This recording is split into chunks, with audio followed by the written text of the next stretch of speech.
નમસ્તે, જય માતાજી। તમે અહીં શું કરી રહ્યા છો? મહેરબાની કરીને મને હેરાન ન કરો। 8 વર્ષ પહેલાં મેં મારી પત્નીને ઘરમાંથી કાઢી મૂકી હતી। તેની પાસે તેના ગેરકાયદેસર સંબંધોની તસવીરો હતી। મેં તેને એક પૈસો પણ આપ્યા વિના ઘરમાંથી બહાર કાઢી દીધી હતી। પણ 8 વર્ષ પછી હું તેને મારી જ કન્સ્ટ્રક્શન સાઇટ પર ફરી મળ્યો। 20 ડિગ્રીની ઠંડી, જ્યાં મોટા મોટા પુરુષો પણ ભાગી ગયા હતા। તે એકલી ઈંટ ઢોળી રહી હતી। એક ધનવાન ઉદ્યોગપતિની પત્ની રહેલી સ્ત્રી। તે મારી જ કન્સ્ટ્રક્શન સાઇટ પર શા માટે આવી? આ 8 વર્ષોમાં તેની સાથે આખરે શું થયું હતું?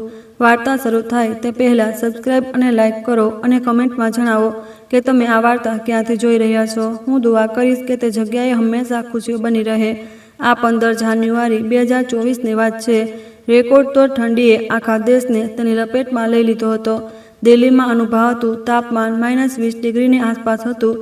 હવા ચાકુની જેમ વાગી રહી હતી। શ્વાસ લેવાથી નાકના વાળ પણ જામી જતા હતા। તે સવારે એક કાળા રંગની લક્ઝરી ગાડી દિલ્હીના બહારના વિસ્તારમાં એક કન્સ્ટ્રક્શન સાઇટ પર પહોંચી। ગાડીમાં 50 વર્ષની આસપાસનો એક માણસ બેઠો હતો, વિક્રમસિંહ રાઠોડ, દેશની જાણીતી કન્સ્ટ્રક્શન કંપની સમ્રાટ કન્સ્ટ્રક્શનનો ચેરમેન। તેણે બારીમાંથી બહાર ફેલાયેલી કન્સ્ટ્રક્શન સાઇટને જોઈ। 30 માળની 3 ઇમારતો શાંતિ ઊભી હતી। જલ્દી જ અહીં ખાસ ગ્રાહકો રહેવા આવવાના હતા।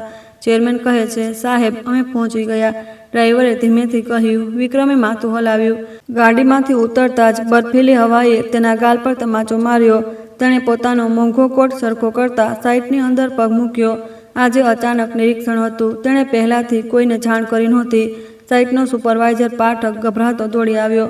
તે 50-55 વર્ષનો માણસ હતો। તેનો ચહેરો સફેદ પડી ગયો હતો। ચેરમેન સાહેબ, આપ અહીં કેવી રીતે? પાઠકના અવાજમાં ગભરાહટ હતી। વિક્રમનો અવાજ ઠંડો હતો। પોઝિશનમાં, બસ 15 મિનિટ બાકી છે। હું જોવા આવ્યો છું કે કામ ક્યાં સુધી પહોંચ્યું છે। પાઠકે ઘૂંટણો ગળ્યો। વો આજે હાલત કંઈક ઠીક નથી। શું ઠીક નથી? વિક્રમની ભ્રમરો તંગ થઈ ગઈ। પાઠકે ચારે તરફ જોયા કહ્યું, જેમ કે તમે જોઈ રહ્યા છો, કોઈ માણસ નથી। વિક્રમે પણ નજર દોડાવી। સાઇટ ખાલી પડી હતી। 30 માળની 3 ઇમારતોવાળી આટલી મોટી સાઇટ પર મુશ્કેલીથી કોઈ મજૂર દેખાઈ રહ્યો હતો। પોકલેન મશીનો ઊભી હતી અને સિમેન્ટ મિક્સર પણ ફરી રહ્યું નહોતું। ક્યાંક ક્યાંક હેલ્મેટ પહેરેલો કોઈ માણસ દેખાતો હતો, પણ તેમને આંગળીઓ પર ગણી શકાય તેમ હતું। બધા ક્યાં ગયા? વિક્રમનો અવાજ તીખો થઈ ગયો। પાઠકે લાચારી ભર્યા ચહેરો બનાવ્યો। આટલી ઠંડીમાં કોઈ કામ કરવા તૈયાર નથી। બધા ભાગી ગયા। -20 ડિગ્રીથી વધારે ઠંડી છે, સાહેબ, મજૂર ટકી શકતા નથી। પુરુષો કહે છે કે તેમના હાથ એટલા સૂન થઈ ગયા છે કે હથોડો પકડી શકાતો નથી અને પગની આંગળીઓ ગળી જવાનો ડર છે। વિક્રમનો ચહેરો સખત થઈ ગયો। પોઝિશનમાં, બસ 15 દિવસ છે। અમારા ખાસ ગ્રાહકો રાહ જોઈ રહ્યા છે। હું જાણું છું ચેરમેન સાહેબ, એટલે જ મેં દહાડી બમણી કરી દીધી, છતાં કોઈ આવવા તૈયાર નથી। વિક્રમે એક ઊંડો શ્વાસ લીધો। તેના શ્વાસમાંથી સફેદ ધુમાડો નીકળી રહ્યો હતો। તો હજી ફિનિશિંગનું કામ કરવાવાળા કેટલા લોકો છે? પાઠકે આંગળીઓ પર ગણ્યું। 2 ઇલેક્ટ્રિશિયન, 1 પેન્ટર અને એક તે અટકી ગયો। અને શું? અને એક સ્ત્રી છે જે માલ ઢોળે છે। વિક્રમની ભમરો ચડી ગઈ। માલ ઢોળવો એટલે આજકાલ ઈંટો અને સિમેન્ટની બોરીઓ માથે રાખીને ઉપર લઈ જવાનું કામ। આ ઠંડીમાં આ કામ કરવાવાળું કોઈ છે? પાઠકે માથું હલાવ્યું। બહુ જિદ્દી સ્ત્રી છે। બધા તેમને કમલા કહે છે। બહુ મહેનતુ છે। બધા પુરુષો મજૂરો ભાગી ગયા। એક તુલસરમાં આંટી, તે પણ સ્ત્રી, એકલી કામ પર ટકી રહેલી છે। વિક્રમ હળવાશથી હસ્યો। એવી પણ કોઈ છે? હાજી, મને પણ લાગ્યું હતું કે 1-2 દિવસમાં ભાગી જશે, પણ 2 મહિના થઈ ગયા, એક પણ દિવસની રજા નથી લીધી। વિક્રમની દિલચસ્પી વધી। આ જાનલેવા ઠંડીમાં, જ્યાં પુરુષો પણ ભાગી ગયા, ત્યાં એક સ્ત્રી એકલી માલ ઢોળી રહી છે। તે જાણવા માંગતો હતો કે તે કેવી સ્ત્રી છે, ક્યાં છે તે? તે હજી 15મા માળે ઈંટો પહોંચાડી રહી હશે। વિક્રમે માથું હલાવ્યું। ચાલો જોઈએ। જી, આપ પોતે જશો? જ્યારે ઇન્સ્પેક્શન માટે આવ્યો છું તો જોવું તો પડશે। વિક્રમ આગળ ચાલવા લાગ્યો। પાઠક ગભરાતો તેની પાછળ થઈ ગયો। લિફ્ટ હજી સુધી લાગી નહોતી। તેમને સીડીઓથી જવાનું હતું। વિક્રમ ચૂપચાપ સીડીઓ ચડવા લાગ્યો। 1 માળ, 2 માળ, 3 માળ, જેમ જેમ ઉપર ચડી રહ્યો હતો, હવા વધુ તીખી થતી જતી હતી। બારીઓના ફ્રેમ હજી ખાલી હતા, એટલે હવા સીધી અંદર આવી રહી હતી। કોટ પહેરવાનો કોઈ ફાયદો થઈ રહ્યો નહોતો। 10મા માળ સુધી પહોંચતા તેનો શ્વાસ ફૂલી ગયો। વિક્રમ 50ની ઉંમર પાર કરી ચૂક્યો હતો, પણ રોજિંદી કસરતને કારણે તેનું સ્વાસ્થ્ય સારું હતું। છતાં આ ઠંડીમાં સીડીઓ ચડવું મુશ્કેલ થઈ રહ્યું હતું। આ ઠંડીમાં ઈંટો ઢોળવી? વિક્રમે માથું હલાવ્યું। તેને વિશ્વાસ નહોતો આવી રહ્યો। 12મા માળે પહોંચતા ઉપરથી કંઈક નીચે આવવાનો અવાજ સંભળાયો। થક થક થક, કોઈના ભારે પગલાંનો અવાજ હતો। વિક્રમ સીડીઓથી એક તરફ થઈ ગયો. તેણે ઉપર જોયું અને તેની આંખો ફાટી રહી ગઈ. એક સ્ત્રી નીચે આવી રહી હતી. દુબળા પાતળા શરીરની એક સ્ત્રી. તેની પીઠ પર એક મોટી લાકડાની પેટી બાંધેલી હતી. તેના પર ઈંટોનો ઢગલો લાગ્યો હતો. 20થી વધુ ઈંટો હશે. સ્ત્રી કમર ઝુકાવીને એક સીડી ધીમે ધીમે ઉતરી રહી હતી. તેના પગ લથડી રહ્યા હતા. સ્પષ્ટ દેખાઈ રહ્યું હતું કે તેના પગ ધ્રુજી રહ્યા હતા. સ્ત્રીએ જાડા કામવાળા કપડાં પહેરી રાખ્યા હતા. માથા પર હેલ્મેટ હતું અને ચહેરા પર માસ્ક. તેના મોજા સિમેન્ટથી સફેદ થઈ ચૂક્યા હતા. વિક્રમ બસ તેને જોતો જ રહી ગયો. આટલા દુબળા શરીરથી તે આટલો ભારે બોજ ઉઠાવીને સીડીઓ કેવી રીતે ચડી ઉતરી રહ્યા છે? પાઠકે તેની પાસે આવીને કહ્યું, ચેરમેન સાહેબ, આજ છે તે કમલા. વિક્રમે કોઈ જવાબ ન આપ્યો. તે બસ તે સ્ત્રીને નીચે આવતી જોતો રહ્યો. સ્ત્રી 12મા માળે પહોંચી. ત્યાં પણ તેના પગ લપસી ગયો. સ્ત્રી લથડી ગઈ. પીઠ પર લદાયેલા બોજ એટલો વધારે હતો કે તે પોતાનું સંતુલન બનાવી શકી નહોતી. તે પગથિયાં પૂરા કરતી ડગમગાઈ. પાટી એક તરફ નમી ગઈ અને સૌથી ઉપર મૂકેલી એક ઈંટ ગબડીને નીચે પડી ગઈ. થક, ઈંટ ફર્શ પર પડી, બરાબર વિક્રમના બૂટની સામે. જો 5 સેન્ટીમીટર વધુ આગળ પડી હોત તો તેના પગ પર પડી હોત. માફ કરજો, સ્ત્રીએ ગભરાઈને બૂમ પાડી. માફ કરજો મને, સાચે જ મને માફ કરી દો. સ્ત્રીએ જલ્દીથી પાટીને જમીન પર મૂકી અને 90 ડિગ્રી પર ઝૂકી ગઈ. તમને ઈજા તો નથી થઈ? માફ કરજો. તેમનો અવાજ ધ્રુજી રહ્યો હતો, ડરથી ભરેલો અવાજ. વિક્રમ કંઈ બોલી ન શક્યો. કંઈક વિચિત્ર હતું આ અવાજ. તેને જાણીતો લાગી રહ્યો હતો. કોઈ વાત નહીં, માથું ઊંચું કરો, વિક્રમે કહ્યું. પણ સ્ત્રીએ માથું ઊંચું ન કર્યું. વિક્રમ ડરી ગયો. તે હજી પણ કમર ઝુકાવીને ગીડગીડાવી રહી હતી. મને સાચે જ માફ કરી દો. મારે ધ્યાન રાખવું જોઈતું હતું. મેં કહ્યું ને, કોઈ વાત નહીં, મને ઈજા નથી થઈ. માથું ઊંચું કરો.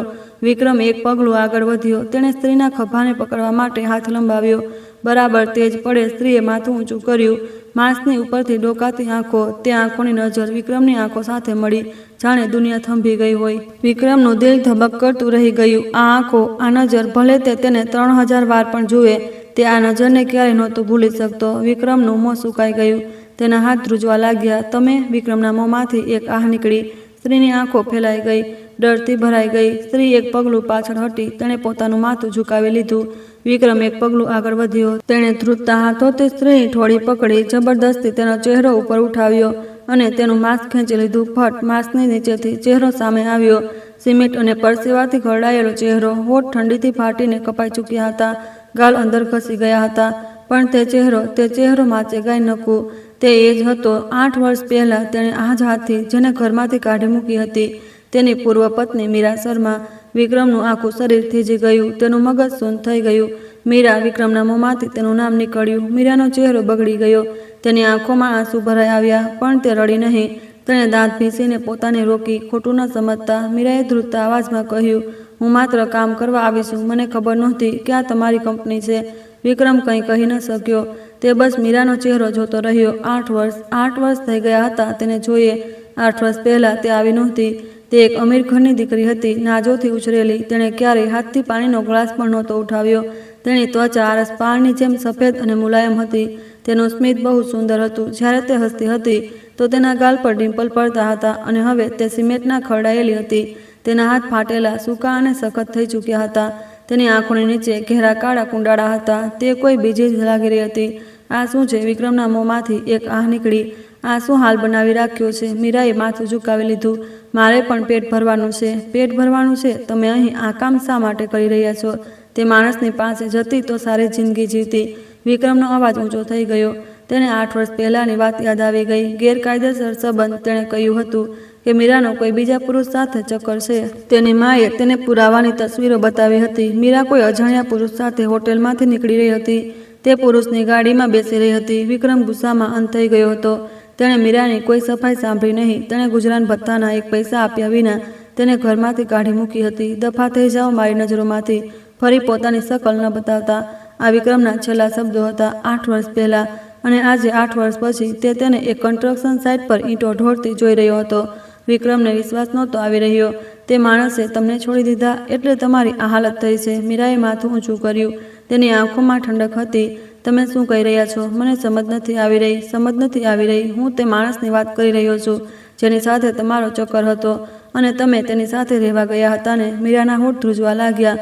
પણ તેણે જવાબ ન આપ્યો. તેણે બસ પોતાની પાટીને ફરી પીઠ પર લાદવા માટે શરીર ઝુકાવ્યું. વિક્રમે તેનો હાથ પકડી લીધો. જવાબ આપો. શું થયું? છોડો મને. મીરાનો અવાજ ધ્રુજી રહ્યો હતો. મારે કામ કરવું છે, મેં પેગસી લીધી છે, આજે કામ પૂરું ન કર્યું તો મુશ્કેલી થઈ જશે. પેગસી વિક્રમને વિશ્વાસ ન આવ્યો. પેગસીનું શું મહત્વ છે, પોતાની હાલત તો જુઓ. એક મોટા ઉદ્યોગપતિની પૂર્વ પત્ની કન્સ્ટ્રક્શન સાઇટ પર ઈંટો ઢોળી રહી છે. મીરાએ વિક્રમનો હાથ ઝટકી દીધો. પૂર્વ પત્ની છું, હવે અમે અજાણ્યા છીએ. અજાણ્યા? વિક્રમની આંખો સળગી રહી હતી. હા, અજાણ્યા. કેમ કે તમે મને ધોકો આપ્યો હતો એટલે અમે અજાણ્યા બની ગયા. મીરાનો ચહેરો પીળો પડી ગયો. તેણે હોઠ કાપી લીધા. તે કંઈ કહેવા માંગતી હતી પણ ચૂપ રહી ગઈ. તેણે માથું ઝુકાવી લીધું. તમારે જે માનવું હોય તે માનો. મીરાએ પાટીને પીઠ પર લાદી. ભારે બોજથી તેના ખભા ઝૂકી ગયા અને તે સીડીઓ ઉતરવા લાગી. એક એક પગલું તેના પગ ડગમગી રહ્યા હતા. વિક્રમ તેની પીઠને જોતો રહ્યો.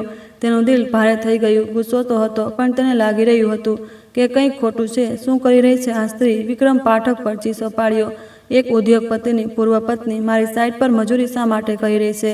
પાઠક ગભરાઈ ગયો. ચેરમેન સાહેબની પૂર્વ પત્ની સ્ત્રી કમલા? હા, તે જ. તેનું નામ કમલા છે. જી, તેણે એ જ જણાવ્યું. તેનું સરનેમ તેણે કહ્યું નહીં. બસ કમલા. વિક્રમે પોતાનું માથું પીટ્યું. કમલા? મીરાનું અસલી સરનેમ શર્મા હતું. તેણે ખોટું નામ જણાવ્યું હતું.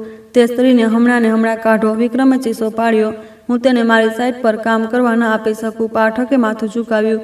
જી ચેરમેન સાહેબ. વિક્રમે ફરીથી સીડીઓ ઉતરવા લાગ્યો.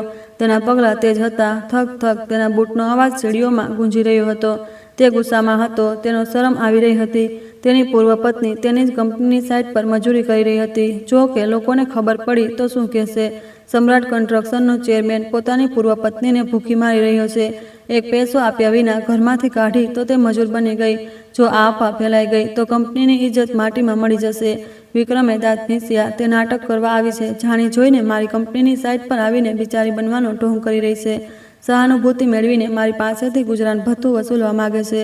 વિક્રમે કંપનીની મંત્રીમાં કામ કરવા લાગશે એમ જ વિચાર્યું. તે એવું જ વિચારવા માંગતો હતો પણ તેના દિલના એક ખૂણામાં બેચેની હતી. મીરાનો ચહેરો વારંવાર તેની આંખો સામે આવી રહ્યો હતો. સિમેન્ટમાં ખરડાયેલો ચહેરો, ફાટેલા હાથ, ધ્રુજતા પગ અને તે હારેલી નજર. 8 વર્ષ પહેલાંની મીરા આવી નહોતી. તે સ્વાભિમાની, જીદ્દી અને આત્મવિશ્વાસી હતી. પણ આજે જે મીરા તેને મળી તે કોઈ બોજ નીચે દબાયેલી લાગી રહી હતી. જાણે તેને બધું જ છોડી દીધું હોય.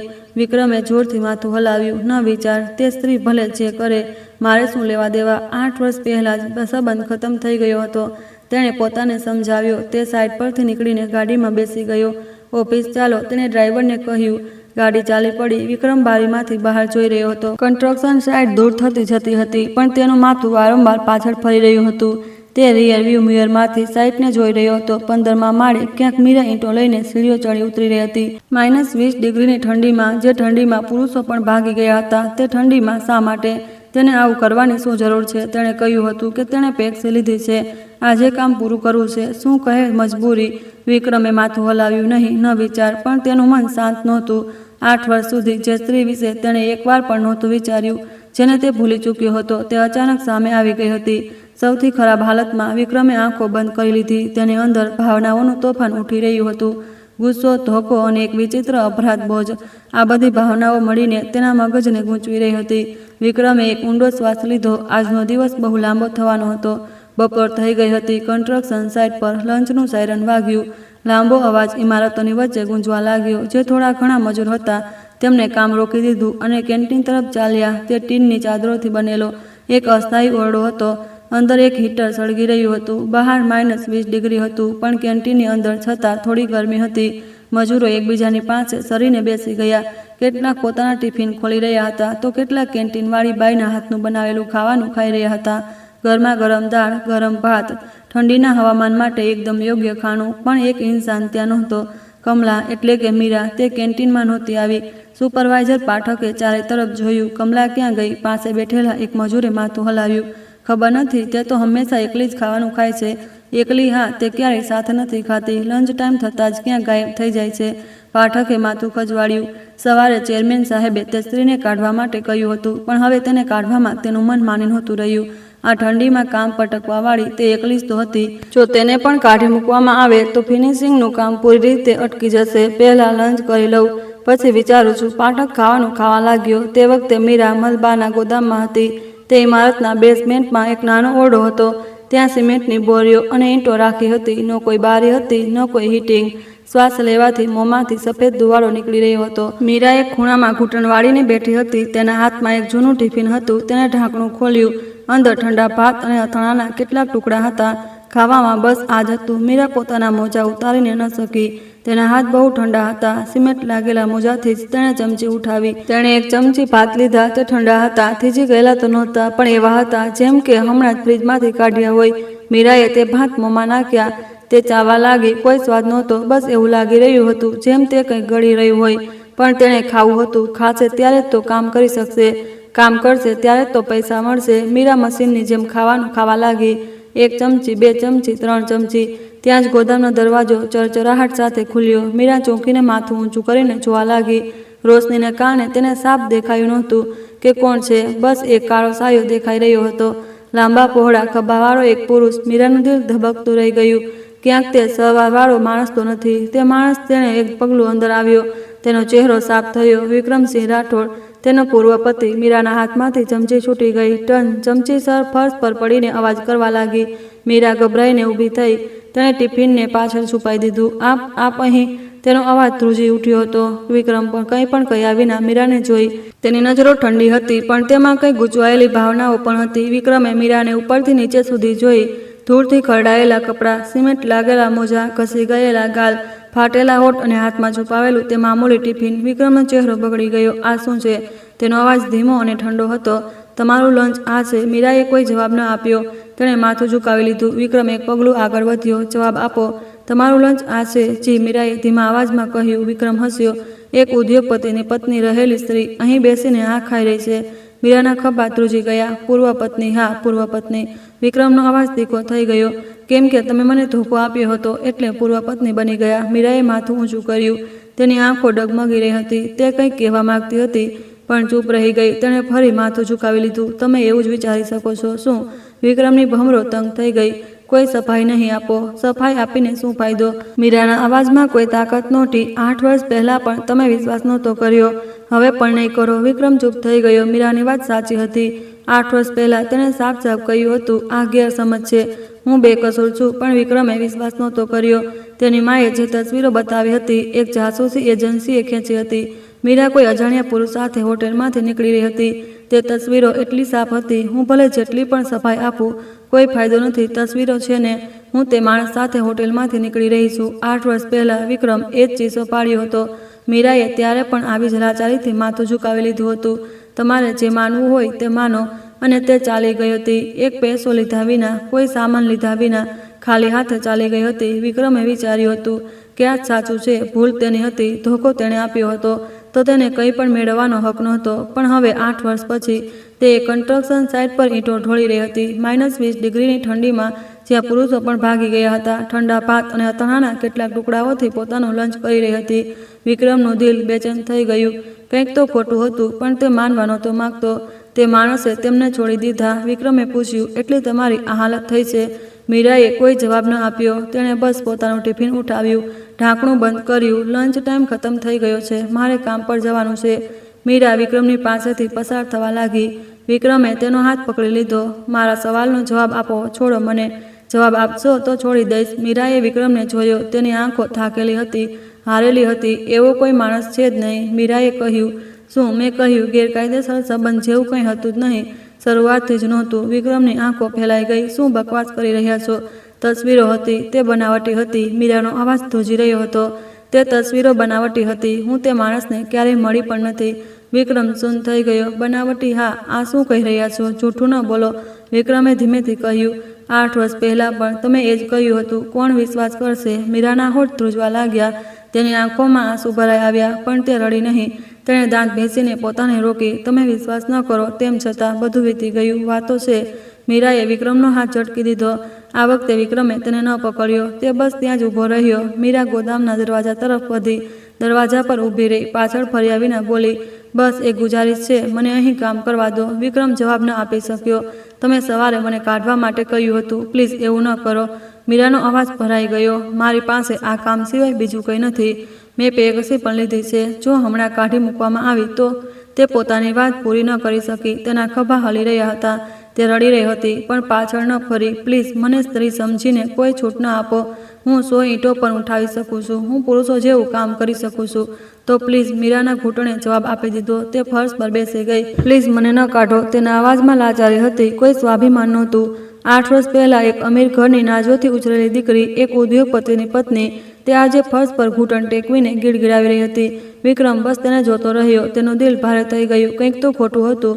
ચોક્કસ કંઈક ખોટું હતું. ત્યાં જ ટ્રિંગ ટ્રિંગ, ક્યાંક ફોનની રિંગ ઘંટડી વાગી. મીરાના કામવાળા કપડાના ખિસ્સામાંથી અવાજ આવી રહ્યો હતો. એક જૂનો ફોલ્ડર ફોન હતો. મીરાએ ગભરાઈને ફોન કાઢ્યો. તેના હાથ એટલા ધ્રુજી રહ્યા હતા કે તે બટન બરાબર દબાવી નહોતી શકી. તેણે કોઈ રીતે કોલનું બટન દબાવ્યું. હેલો. તેજ પડે સ્પીકરમાંથી એક અવાજ આવ્યો. એક બાળકની નબળો અવાજ. માં. મીરાનો ચહેરો સફેદ પડી ગયો. અર્જુન બેટા, શું થયું? બધું ઠીક છે? માં. નાકમાંથી ફરી લોહી વહી રહ્યું છે, અટકતું નથી. બાળકની અવાજ ધ્રુજી રહી હતી. તે રડી રહ્યો હતો. મને ડર લાગી રહ્યો છે માં. તમે ક્યાં છો? મીરા ગભરાઈને ઊભી થઈ. અર્જુન બેટા, ડર નહીં. માં બસ આવી રહી છે.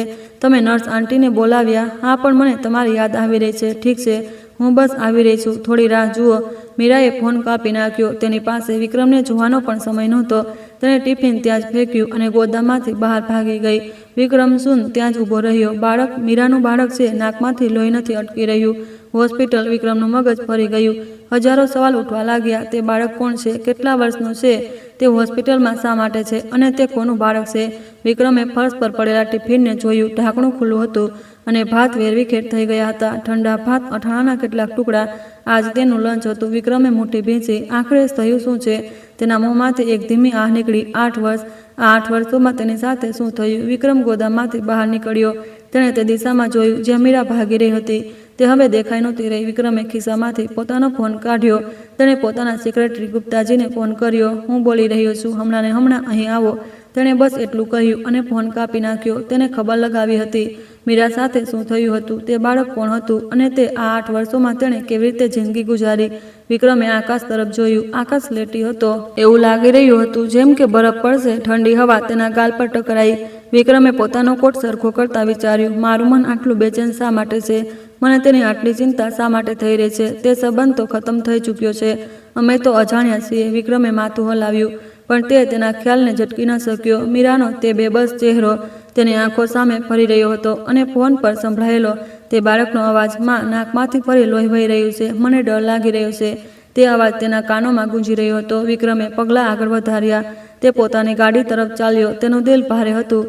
તેને લાગી રહ્યું હતું જેમ કે કંઈક બહુ મોટું થવાનું છે. મીરા પાગલોની જેમ દોડી રહી હતી. તે કન્સ્ટ્રક્શન સાઇટ પરથી નીકળીને મેઇન રોડ તરફ ભાગી. દૂર બસ સ્ટોપ દેખાઈ રહ્યો હતો. તેનો શ્વાસ ફૂલી ગયો હતો. ફેફસાં ફાટવાને થઈ રહ્યા હતા, પણ તે અટકી નહોતી શકી. અર્જુન તેની રાહ જોઈ રહ્યો હતો. જ્યારે તે બસ સ્ટોપ પહોંચી, ત્યાં જ એક બસ આવી રહી હતી. મીરાએ હાથ ઉઠાવીને બસને રોકી. તે હાંફતી બસમાં ચડી. અરે ભાઈ, આટલી પણ શું જલ્દી છે? ડ્રાઈવરે બબડાવ્યું. મીરા પાસે જવાબ આપવાનો સમય નહોતો. તેણે 10નો નોટ ટિકિટ બોક્સમાં નાખ્યો અને સૌથી પાછળની સીટ પર જઈને બેસી ગઈ. તે ધમ દઈને બેસી ગઈ. તેણે પોતાની છાતી પર હાથ રાખ્યો. તેનું દિલ પાગલોની જેમ ધડકી રહ્યું હતું. તેણે ફોન કાઢીને અર્જુનને કોલ કર્યો. ઘંટડી વાગી રહી હતી. 1 2 3. હેલો. એક અજાણી સ્ત્રીનો અવાજ આવ્યો. નર્સ મેડમ, હું અર્જુનની માં બોલી રહી છું. ઓહ જી. અર્જુન હવે ઠીક છે. નાકમાંથી લોહી વહેવાનું બંધ થઈ ગયું છે. મીરાએ એક ઊંડો શ્વાસ લીધો. તેના જીવમાં જીવ આવ્યો. શુક્રિયા. તમારો બહુ બહુ આભાર. હું બસ પહોંચી રહી છું. જી, આરામથી આવો. અર્જુન હજી સૂઈ રહ્યો છે. ફોન કપાઈ ગયો. મીરાએ આંખો બંધ કરી લીધી. આંસુ તેના ગાલ પર વહેવા લાગ્યા. તેણે તેમને લૂછ્યા નહીં, બસ વહેવા દીધા. અર્જુન 7 વર્ષનો દીકરો. મીરાની આખી દુનિયા. 8 વર્ષ પહેલાં જ્યારે વિક્રમે તેને ઘરમાંથી કાઢી મૂકી હતી, ત્યારે મીરાને પોતાની પ્રેગ્નન્સી વિશે ખબર નહોતી. જો ખબર હોત તો તે જાન પર ખેલીને પણ વિક્રમની મિન્નતો કરતી, પણ તેને ઘરમાંથી કાઢી મુકાયા પછી ખબર પડી. 2 મહિનાથી પીરિયડ નહોતા આવ્યા તો તેને કંઈક શંકા થઈ. હોસ્પિટલ ગઈ તો ખબર પડી કે તે 8 અઠવાડિયાથી પ્રેગ્નન્ટ છે. મીરા ગઈ. શું તે એકલી બાળકને જન્મ આપી શકશે? શું તે તેને પાળી શકશે? તેનું માયકું પહેલેથી જ બરબાદ થઈ ચૂક્યું હતું. મદદની કોઈ આશા નહોતી. તેના માતા પિતા કરજદારોથી ભાગતા ભાગતા બીમારીથી ગુજરી ગયા હતા. કોઈ ભાઈ બહેન પણ નહોતું. મીરા આ દુનિયામાં એકલી હતી. છતાં તેણે બાળકને જન્મ આપવાનો નિર્ણય કર્યો. તે આ બાળકને બચાવવા માંગતી હતી. આ કેવો બોજ હતો! વિક્રમનું બાળક હતું. તે માણસનું બાળક જેની સાથે તેણે પ્રેમ કર્યો હતો. મીરાએ દાંત ભીંચીને જીવવાનું શરૂ કર્યું. પ્રેગ્નેન્ટ હોવા છતાં તેણે એક રેસ્ટોરન્ટમાં વાસણ માંજ્યા. જેમ જેમ પેટ વધવા લાગ્યું, કામ મુશ્કેલ થતું ગયું. તેની કમર તૂટવા લાગતી હતી, પગ સૂજી જતા હતા, છતાં તેણે કામ ન છોડ્યું. પોતાના બાળક માટે ડિલિવરીના દિવસે સુધી તેણે કામ કર્યું. જ્યારે દર્દ શરૂ થયો તો તે હોસ્પિટલ ગઈ. ઓપરેશનના પૈસા નહોતા તો સૌથી સસ્તો રોડ લીધો. તેણે એકલા બાળકને જન્મ આપ્યો. કોઈ પોતાનું સાથે નહોતું. જ્યારે બાળક જન્મ્યો તો મીરા રડી પડી. તે ખુશીના આંસુ હતા કે દુઃખના તેને પોતે પણ ખબર નહોતી. બાળકના ચહેરાને જોતા જ જાણે તેનું બધું દર્દ ગાયબ થઈ ગયું. નાનો સરખો લાલ ચહેરો, મુઠ્ઠી ભરીને હાથ, શાંતિથી સૂતેલો. મીરાએ બાળકને છાતી સરસો લગાવી લીધો. અર્જુન, તેણે નામ આપ્યું. અર્જુનસિંહ રાઠોડ. પિતાનું સરનેમ લગાવ્યું. તેને ઈચ્છતી હતી કે એક દિવસ તે તેના પિતાથી મળાવે. કદાચ તે દિવસ ક્યારેય ન આવે, પણ તેને આશા ન છોડી. પણ કિસ્મત ક્રૂર હતી. જ્યારે અર્જુન 5 વર્ષનો થયો તો લક્ષણો દેખાવા લાગ્યા. તેના નાકમાંથી અવારનવાર લોહી વહેતું હતું. શરીર પર સરળતાથી નીલ પડી જતા હતા. તેને તાવ રહેતો હતો અને તે નબળાઈ અનુભવતો હતો. તેને હોસ્પિટલ લઈ ગઈ, જ્યાં ડૉક્ટરે ગંભીર ચહેરો બનાવ્યો. જુઓ, અમારે કેટલાક ટેસ્ટ કરવા પડશે. ટેસ્ટના પરિણામ કોઈ વીજળીના આંચકાથી ઓછા નહોતા. Acute leukaemia, blood cancer. ડૉક્ટરના શબ્દો તેના કાનોમાં ગૂંજી રહ્યા હતા. અમારે જલ્દીમાં જલ્દી ઈલાજ શરૂ કરવો પડશે. અમારી પાસે વધારે સમય નથી. મીરા ત્યાં જ તૂટી ગઈ. મારા જ બાળક સાથે કેમ? અર્જુન સાથે જ કેમ? તેને ભગવાનને કોસ્યા, દુનિયાને કોસ્યા, પણ માત્ર કોસવાથી કામ નહોતું ચાલવાનું. તેણે ઈલાજ માટે પૈસા જોઈતા હતા. લાખો રૂપિયાનો ઈલાજ હતો. મીરા પાસે આટલા પૈસા નહોતા. તેણે જે બન્યું તે બધું કર્યું. દિવસે રેસ્ટોરન્ટમાં કામ કરતી, રાત્રે એક દુકાન પર, છતાં પૈસા ઓછા પડી રહ્યા હતા.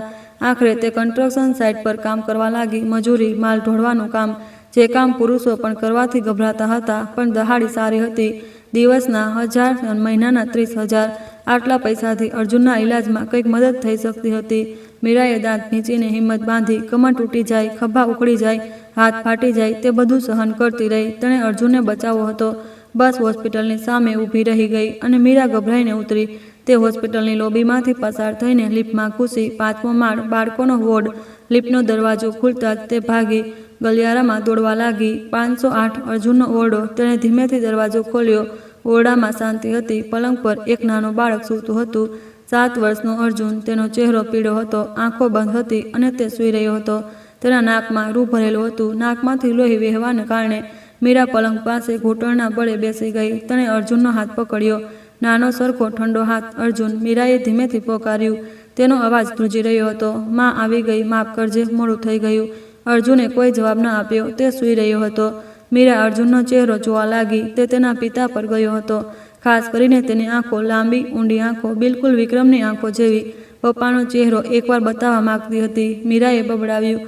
અર્જુન પોતાના પપ્પાને નથી જાણતો. તેણે ક્યારેય જોયા જ નથી. મીરાએ તેને પપ્પા વિશે જણાવ્યું હતું. પપ્પા ક્યાં છે? જ્યારે અર્જુને પૂછ્યું તો મીરાએ જવાબ આપ્યો, પપ્પા બહુ મોટા અને વ્યસ્ત ઇન્સાન છે, એટલે તે હજી નથી આવી શકતા, પણ એક દિવસ તે જરૂર આવશે. આ જૂઠ હતું. વિક્રમને અર્જુન ન હોવાની ખબર નથી, અને જો ખબર પડી પણ ગઈ તો તેને સ્વીકાર નહીં કરે. તે વિશ્વાસ નહીં કરે કે આ તેનો દીકરો છે. પણ મીરા અર્જુનને સાચું નહોતી કહી શકતી. પપ્પાએ તમને છોડી દીધા.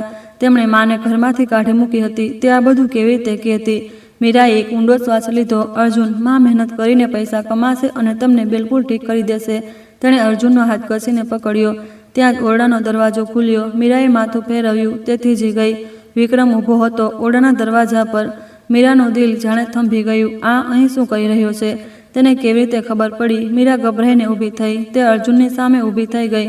તેણે બંને હાથ ફેલાવીને બાળકને ઢાંકી દીધો. આપ અહીં શું કરી રહ્યા છો? મીરાનો અવાજ ધ્રુજી રહ્યો હતો. વિક્રમે કોઈ જવાબ ન આપ્યો. તેણે મીરાની પાછળ સૂતેલા બાળકને જોયો.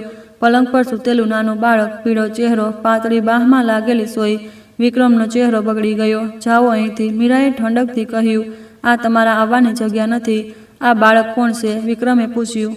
તેનો અવાજ ધ્રુજી રહ્યો હતો. મીરાએ કોઈ જવાબ ન આપ્યો. તેણે હોઠ કાપી લીધા. જવાબ આપો, આ બાળક કોણ છે? વિક્રમ એક પગલું આગળ વધ્યો. મીરા પાછળ હટી. તમારે તેનાથી કોઈ મતલબ નહીં. આ તમારું બાળક નથી. શું આ તમારું બાળક નથી? મીરાએ ચીસો પાડી. અર્જુન ચોંકી ગયો. તે ઊંઘમાંથી જાગી રહ્યો હતો. મીરાએ પોતાનો અવાજ ધીમો કર્યો. જાઓ પ્લીઝ. આ બાળકના પિતા કોણ છે? વિક્રમે પૂછ્યું. તે માણસ જેનાથી મારો ચક્કર હતો, આ તેનું બાળક છે. મીરાનો ચહેરો બગડી ગયો. તેની આંખોમાં આંસુ ભરાઈ આવ્યા. હા, આ તે જ માણસનું બાળક છે. ખુશ? હવે જાઓ. મીરાનો અવાજ ભરાઈ ગયો. તે રડી રહી હતી. વિક્રમે મીરાને જોઈ રહ્યો હતો. તે સમજી ગયો કે તે જૂઠું બોલી રહી છે. તેની આંખો બધું કહી રહી હતી. જૂઠું ન બોલો, વિક્રમે ધીમેથી કહ્યું. આ બાળક કેટલા વર્ષનો છે? મીરાએ જવાબ ન આપ્યો. કેટલા વર્ષનો છે? વિક્રમે ચીસો પાડ્યો. તેનો અવાજ ઓરડામાં ગુંજી ગયો. અર્જુને આંખો ખોલી દીધી. માં, એક પાતળો અવાજ. મીરા ફરી. તેણે અર્જુનનો હાથ પકડ્યો. અર્જુન, બેટા, ડર નહીં, માં અહીં જ છે. આ અંકલ કોણ છે? અર્જુને વિક્રમને જોયો. તેની નાની આંખોમાં જિજ્ઞાસા હતી. વિક્રમ તે આંખોને જોઈને થીજી ગયો. તે તેની પોતાની આંખો હતી. જાણે તે અરીસો જોઈ રહ્યો હોય, જાણે તે પોતાના બાળપણની આંખોને જોઈ રહ્યો હોય. ક્યાંક વિક્રમના મોંમાંથી એક આહ નીકળી. મીરાએ અર્જુનની છાતી સરસો લગાવી લીધો. તેણે વિક્રમની નજરને રોકી લીધી. જાઓ, મીરાનો અવાજ દ્રઢ હતો. આ બાળક તમારું નથી. તેને હાથ ન લગાવતા, હું તેને પાડીશ. વિક્રમ હલી ન શક્યો. તેનું મગજ શૂન્ય થઈ ગયું.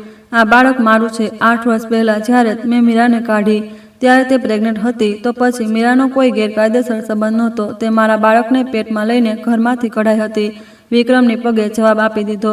તે દિવાલના સહારો ઊભો થઈ ગયો. નહીં, આવું ન થઈ શકે, વિક્રમે બબડાવ્યું. મીરા અર્જુનને છાતી સરસો લગાવીને વિક્રમને ઘૂરી રહી હતી. તેની આંખોમાંથી આંસુ વહી રહ્યા હતા, પણ તેને તેમને લૂછ્યા નહીં. હવે આપ ખુશ છો, જાઓ, ફરી ન આવતા. વિક્રમ જવાબ ન આપી શક્યો. તે બસ મીરા અને અર્જુનને વારાફરતી જોતો રહ્યો. તેનું દિલ ફાટી રહ્યું હતું. 8 વર્ષ. આ 8 વર્ષોમાં શું થયું હતું? વિક્રમને પહેલીવાર ડર લાગ્યો. સાચાનો સામનો કરવાનો ડર. વિક્રમ હોસ્પિટલના ગલિયારામાં ઊભો હતો. તેના ઓરડામાંથી લગભગ ધક્કા મારીને કાઢવામાં આવ્યો હતો. મીરાની ઠંડી નજરો તેની સામે ફરી રહી હતી. આ તમારું બાળક નથી. તેને હાથ ન લગાવતા. આ શબ્દો તેના કાનોમાં ગુંજી રહ્યા હતા. વિક્રમ દિવાલના સહારે ઊભો થઈ ગયો. તેના પગમાં જાન નહોતી. તેનું મગજ ગૂંચવાયેલું હતું. તે બાળક મારું છે. આ સંભવ છે. મીરાનો જરૂર ચક્કર હતો. માએ મને પુરાવા બતાવ્યા હતા, તસવીરો હતી, પણ તે બાળકની આંખો, તે આંખો તો બિલકુલ મારી હતી. વિક્રમે જોરથી માથું હલાવ્યું. નહીં, આ મારો વહેમ છે. તેણે પોતાને નહીં, બસ તેને વિશ્વાસ નહોતો. વિક્રમે ખિસ્સામાંથી ફોન કાઢ્યો. તેણે પોતાના સેક્રેટરી ગુપ્તાજીને ફોન કર્યો. હું બોલી રહ્યો છું. ક્યાં છો? ચેરમેન સાહેબ, હું હોસ્પિટલની લોબીમાં છું. ઉપર આવો, 5મો માળ. બાળકોનો વોર્ડ. ફોન કપાઈ ગયો. થોડીવાર પછી ગુપ્તાજી આવ્યા. તે 50-55 વર્ષના હતા. ગુપ્તાજી વિક્રમ સાથે 20 વર્ષથી હતા. તેના સૌથી ભરોસાપાત્ર માણસ. ચેરમેન સાહેબ, શું થયું? ગુપ્તાજીએ ધીમેથી પૂછ્યું. તે ઓરડો જોઈ રહ્યા છો? વિક્રમે 508 નંબરનો ઓરડો તરફ ઇશારો કર્યો. તેમાં એક સ્ત્રી અને એક બાળક છે. જી. જાણો છો તે સ્ત્રી કોણ છે? ગુપ્તાજીએ માથું હલાવ્યું. નહીં સાહેબ, મારી પૂર્વ પત્ની છે. ગુપ્તાજીની આંખો ફેલાઈ ગઈ. પૂર્વ પત્ની? આપ મીરા મેડમની વાત કરી રહ્યા છો? હા. વિક્રમે એક ઊંડો શ્વાસ લીધો. અને અંદર એક બાળક પણ છે. 7 વર્ષનો હશે. ગુપ્તાજીએ તેજીથી હિસાબ લગાવ્યો. 8 વર્ષ પહેલાં છૂટાછેડા, તો બાળક 7 વર્ષનો. ક્યાંક ગુપ્તાજીના મોંમાંથી એક આહ નીકળી. મને ખબર નથી. વિક્રમે માથું પીટ્યું. મીરા કહે છે કે તે બાળક મારું નથી. કહે છે કે બીજાનો છે. અને વિશ્વાસ ન કરો, મને ખબર નથી, એટલે તો તમારે ખબર લગાવવાની છે. વિક્રમે ગુપ્તાજીને સીધા જોયા. તે બાળક વિશે બધું જ ખબર કરો. નામ, ઉંમર, જન્મની તારીખ અને તેના પિતા કોણ છે? જી સાહેબ.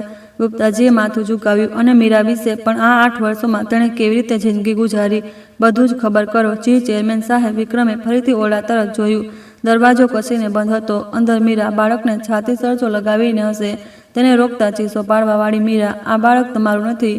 શું આ સાચું હતું કે જૂઠ? વિક્રમને ખબર નહોતી. ચાલો. વિક્રમ ફર્યો.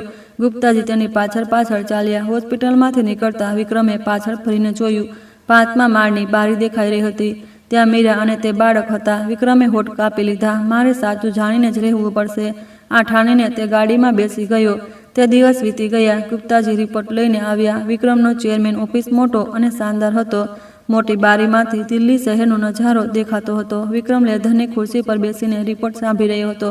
રિપોર્ટ રજૂ કરી રહ્યો છું. ગુપ્તાજીએ બોલવાનું શરૂ કર્યું. બાળકનું નામ અર્જુનસિંહ રાઠોડ છે.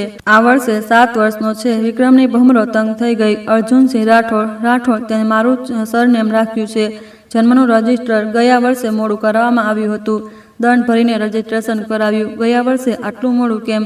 કદાચ હોસ્પિટલના બિલને કારણે. સરકારી સ્વાસ્થ્ય વીમાનો લાભ લેવા માટે જન્મ પ્રમાણપત્ર જરૂરી હોય છે. વિક્રમે માથું હલાવ્યું. પિતાના કોલમમાં ખાલી છે. વિક્રમનું દિલ ધબક કરતું રહી ગયું. પિતા નથી, કોલમ ખાલી છે, તો મીરાએ તેને એકલા જ જન્મ આપ્યો. જી, તે સિંગલ મધર તરીકે રજિસ્ટર્ડ છે. વિક્રમે કાગળિયા જોયા. અર્જુનસિંહ રાઠોડ, જન્મની તારીખ, જન્મ સ્થળ, બધી જાણકારી લખી હતી. તેણે જન્મની તારીખનો હિસાબ લગાવ્યો. 8 વર્ષ પહેલાં છૂટાછેડાની તારીખ બરાબર 9 મહિના પછી. જો મીરાને કાઢતી વખતે તે પ્રેગ્નન્ટ હતી, તો 9 મહિના પછી તેણે બાળકને જન્મ આપ્યો હશે. મીરાએ કેવી રીતે ગુજરાન ચલાવ્યું? વિક્રમે પૂછ્યું. ગુપ્તાજીએ આગલું પાનું ફેરવ્યું. છૂટાછેડા પછી તે પોતાના માયકે ગઈ, પણ માયકું પહેલેથી જ દિવાળિયું થઈ ચૂક્યું હતું.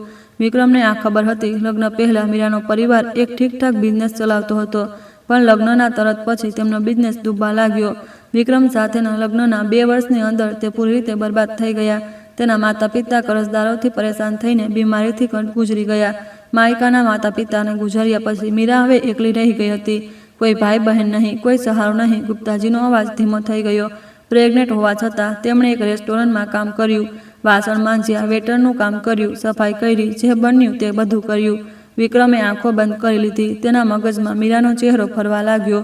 પ્રેગ્નેન્ટ મીરા વાસણ માંજી રહી છે, ખોળામાં બાળક લઈને કામ કરી રહી છે, સૂતા વિના 2-3 જગ્યાએ કામ કરી રહી છે. 2 વર્ષ પહેલા બાળકને એક બીમારી થઈ ગઈ. ગુપ્તાજીએ આગળ જણાવ્યું, એક્યુટ લ્યુકેમિયા. વિક્રમની આંખો ખુલી ગઈ. લ્યુકેમિયા? જી, બ્લડ કેન્સર.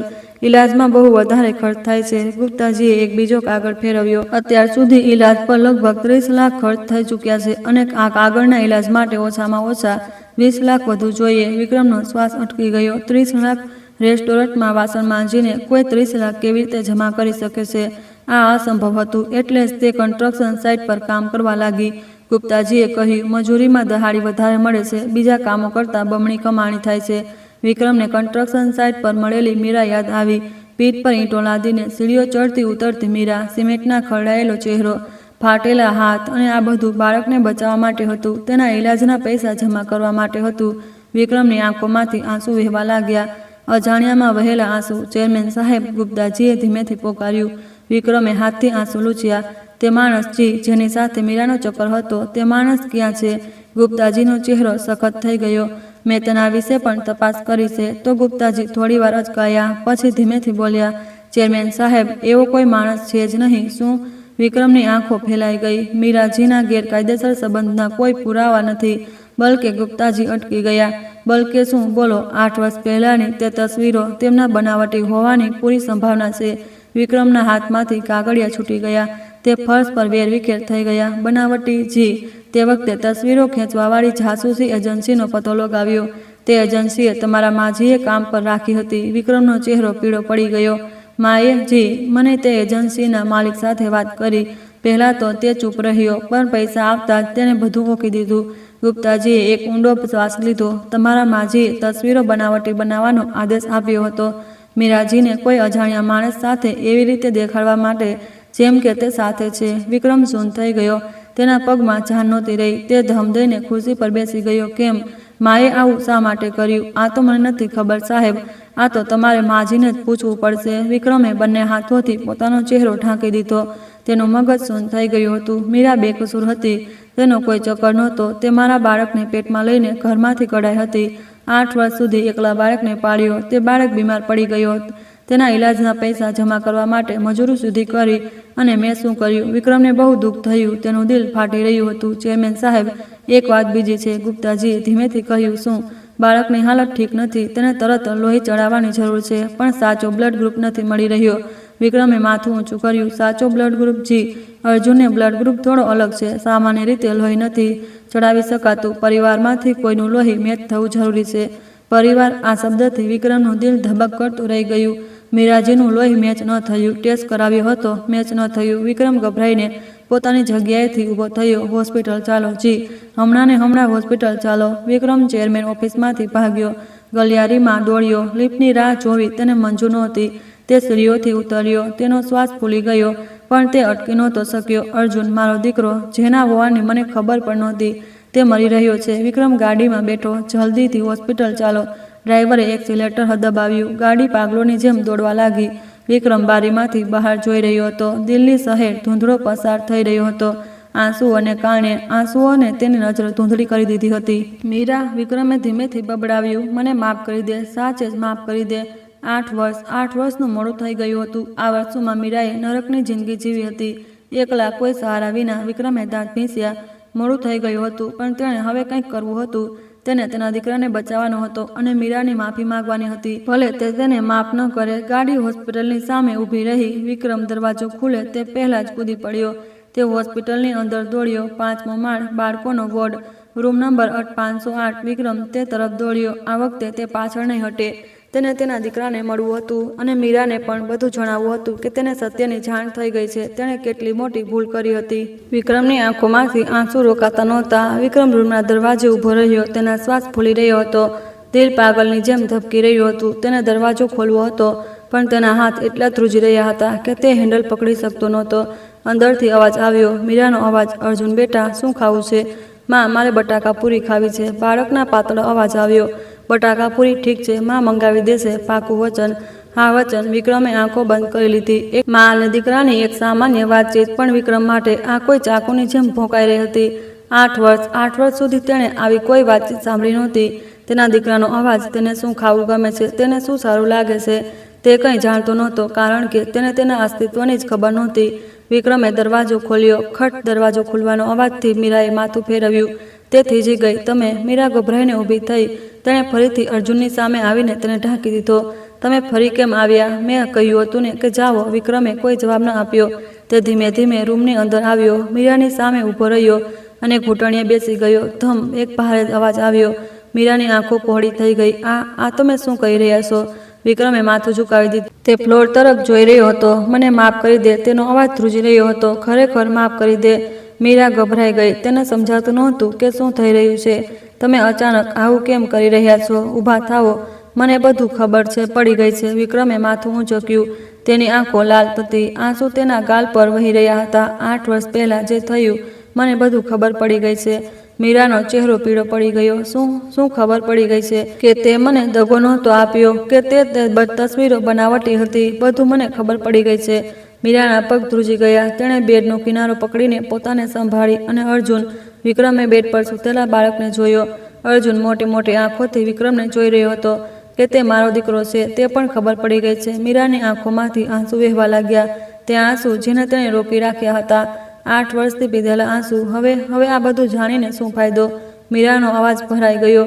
8 વર્ષ થઈ ગયા. 8 વર્ષ સુધી હું એકલી રહી. ગર્ભવતી હાલતમાં ઘરમાંથી કાઢી મૂકવામાં આવી. ક્યાંય જવાની જગ્યા નહોતી. રસ્તાઓ પર પણ સૂતી. વિક્રમનો ચહેરો બગડી ગયો. મીરા બાળકને જન્મ આપતી વખતે પણ એકલી હતી. કોઈ પોતાનું સાથે નહોતું. એકલા જ જન્મ આપ્યો. ખબર છે તે દર્દ કેટલો ભયાનક હતો. મીરા ડૂસકા ભરવા લાગી. જ્યારે અર્જુન બીમાર પડ્યો ત્યારે પણ એકલી હતી. જ્યારે હોસ્પિટલમાં ખબર પડી કે તેને બ્લડ કેન્સર છે, તો જાણે દુનિયા જ ઉજળ થઈ ગઈ. પણ મારો હાથ પકડનારું કોઈ નહોતું. વિક્રમ કંઈ બોલી શક્યો નહીં. તે બસ ઘૂંટણીએ બેઠો, માથું ઝુકાવી રહ્યો. ઈલાજના પૈસા નહોતા તો મજૂરી સુધી કરી. ઈંટો ઊંચકીને સીડીઓ ચડવા ઉતરવામાં કમર તૂટી જતી હતી. હાથ ફાટી જતા હતા. લોહી નીકળતું હતું. ફોલ્લા પડી જતા હતા. તો પણ બધું સહન કર્યું, કારણ કે મારે અર્જુનને બચાવવાનો હતો. મીરાએ મુઠ્ઠી વાળીને વિક્રમના ખભા પર માર્યું. અને હવે આવીને કહો છો કે માફ કરી દો? હવે આવીને કહો છો કે બધું ખબર પડી ગઈ? આનો શું ફાયદો? પપ. તેના અવાજ નબળા મુક્કા વિક્રમની છાતી પર પડી રહ્યા હતા. પણ વિક્રમે પોતાને બચાવ્યો નહીં. તે બસ માર ખાતો રહ્યો. મારો હજુ મારો. વિક્રમે કહ્યું, જેટલું જોઈએ તેટલું મારો. હું આલાયક છું. મને મારી પણ નાખો તો ઓછું છે. મીરાના હાથ અટકી ગયા. તેનામાં વધુ તાકાત બચી નહોતી. ત્યાં તે બેસી ગઈ. ફ્લોર પર બેસીને રડવા લાગી. હું બેકસૂર હોવા છતાં તલતલ મરી. મેં તમને દગો નહોતો આપ્યો. હું તમારા બાળકની મા બનવાની હતી. તમે મારી સાથે આવું કેમ કર્યું? તમે મારી વાત પર વિશ્વાસ કેમ ન કર્યો? વિક્રમ પણ રડી રહ્યો હતો. બંને રૂમમાં ફ્લોર પર બેસીને રડી રહ્યા હતા. અર્જુન બેડ પરથી ઉતર્યો. નાના પગલાંથી ચાલીને મીરા પાસે આવ્યો. માં, કેમ રડી રહી છો? અર્જુનના પાતળા હાથોએ મીરાના ગાલ લૂછ્યા. માં, રડીશ નહીં. જ્યારે હું ઠીક થઈ જઈશ ત્યારે માને પરેશાન નહીં કરું. મીરાએ અર્જુનને છાતી સરસો ચાંપી લીધો. અર્જુન બેટા, માં ઠીક છે. માં ઠીક છે. વિક્રમ બસ તેને જોતો રહ્યો. તેનું દિલ તૂટી રહ્યું હતું. આ નાનું બાળક, મારો દીકરો, બીમારી સાથે લડતા હોવા છતાં પોતાની માના ચિંતા કરી રહ્યો છે. વિક્રમે હાથ લંબાવ્યો. તે અર્જુનના માથા પર ફેરવવા માંગતો હતો, પણ તેનો હાથ અટકી ગયો. તે આ લાયક નહોતો. જેને કંઈ નહોતું કર્યું, તે કયા હકથી પિતા બનીને હાથ લંબાવે? મીરા. વિક્રમે ધ્રુજતા અવાજે કહ્યું. બસ એક વાત જણાવી દે. મીરાએ માથું ઊંચક્યું. તેનો ચહેરો આંસુઓથી ભીંજાયેલો હતો. તે સમયે માએ આવું કેમ કર્યું હતું? તેમણે ખોટો ચક્કર કેમ બનાવ્યો હતો? મીરાનો ચહેરો સખત થઈ ગયો. તે થોડીવાર ખચકાઈ, પછી ધીમેથી બોલી. તમારા માં એક પંડિત પાસે ગયા હતા. પંડિત. વિક્રમની ભમરો તણાઈ ગઈ. જ્યારે મારું પિયર બરબાદ થવા લાગ્યું હતું ત્યારે માજી એક પંડિત પાસે ગયા હતા, ઘરમાં કઈ મુસીબત આવી છે તે જોવા. મીરાનો અવાજ ધ્રુજી રહ્યો હતો. ખબર છે પંડિતે શું કહ્યું? વિક્રમે જવાબ ન આપી શક્યો. તારી વહુ કોઈ બીજાના બાળકને પેટમાં પાડશે. જેનાથી તારો વંશ બરબાદ થઈ જશે. ઘરમાં ખોટું લોહી આવશે તો તારો વંશ ખતમ થઈ જશે અને તું બરબાદ થઈ જઈશ. તો તે ભવિષ્યવાણીને રોકવા માટે મીરાએ ડૂસકું લીધું. તેમણે ખોટો ચક્કર બનાવ્યો. મારા ખરેખર ગર્ભવતી થતાં પહેલાં જ તે ભવિષ્યવાણીને રોકવા માટે તેમણે મને ઘરમાંથી કાઢી મૂકી. વિક્રમ શૂન્ય થઈ ગયો. પંડિત, ભવિષ્યવાણી, આવા અંધવિશ્વાસને કારણે આ અશક્ય છે. વિક્રમ ગગણ્યો. આવી બકવાસને કારણે મને પણ પછીથી ખબર પડી. મીરાએ કહ્યું. ઘરમાંથી કાઢી મુકાયા પછી હું અકસ્માતે તે જાસૂસી એજન્સીના માણસને મળી.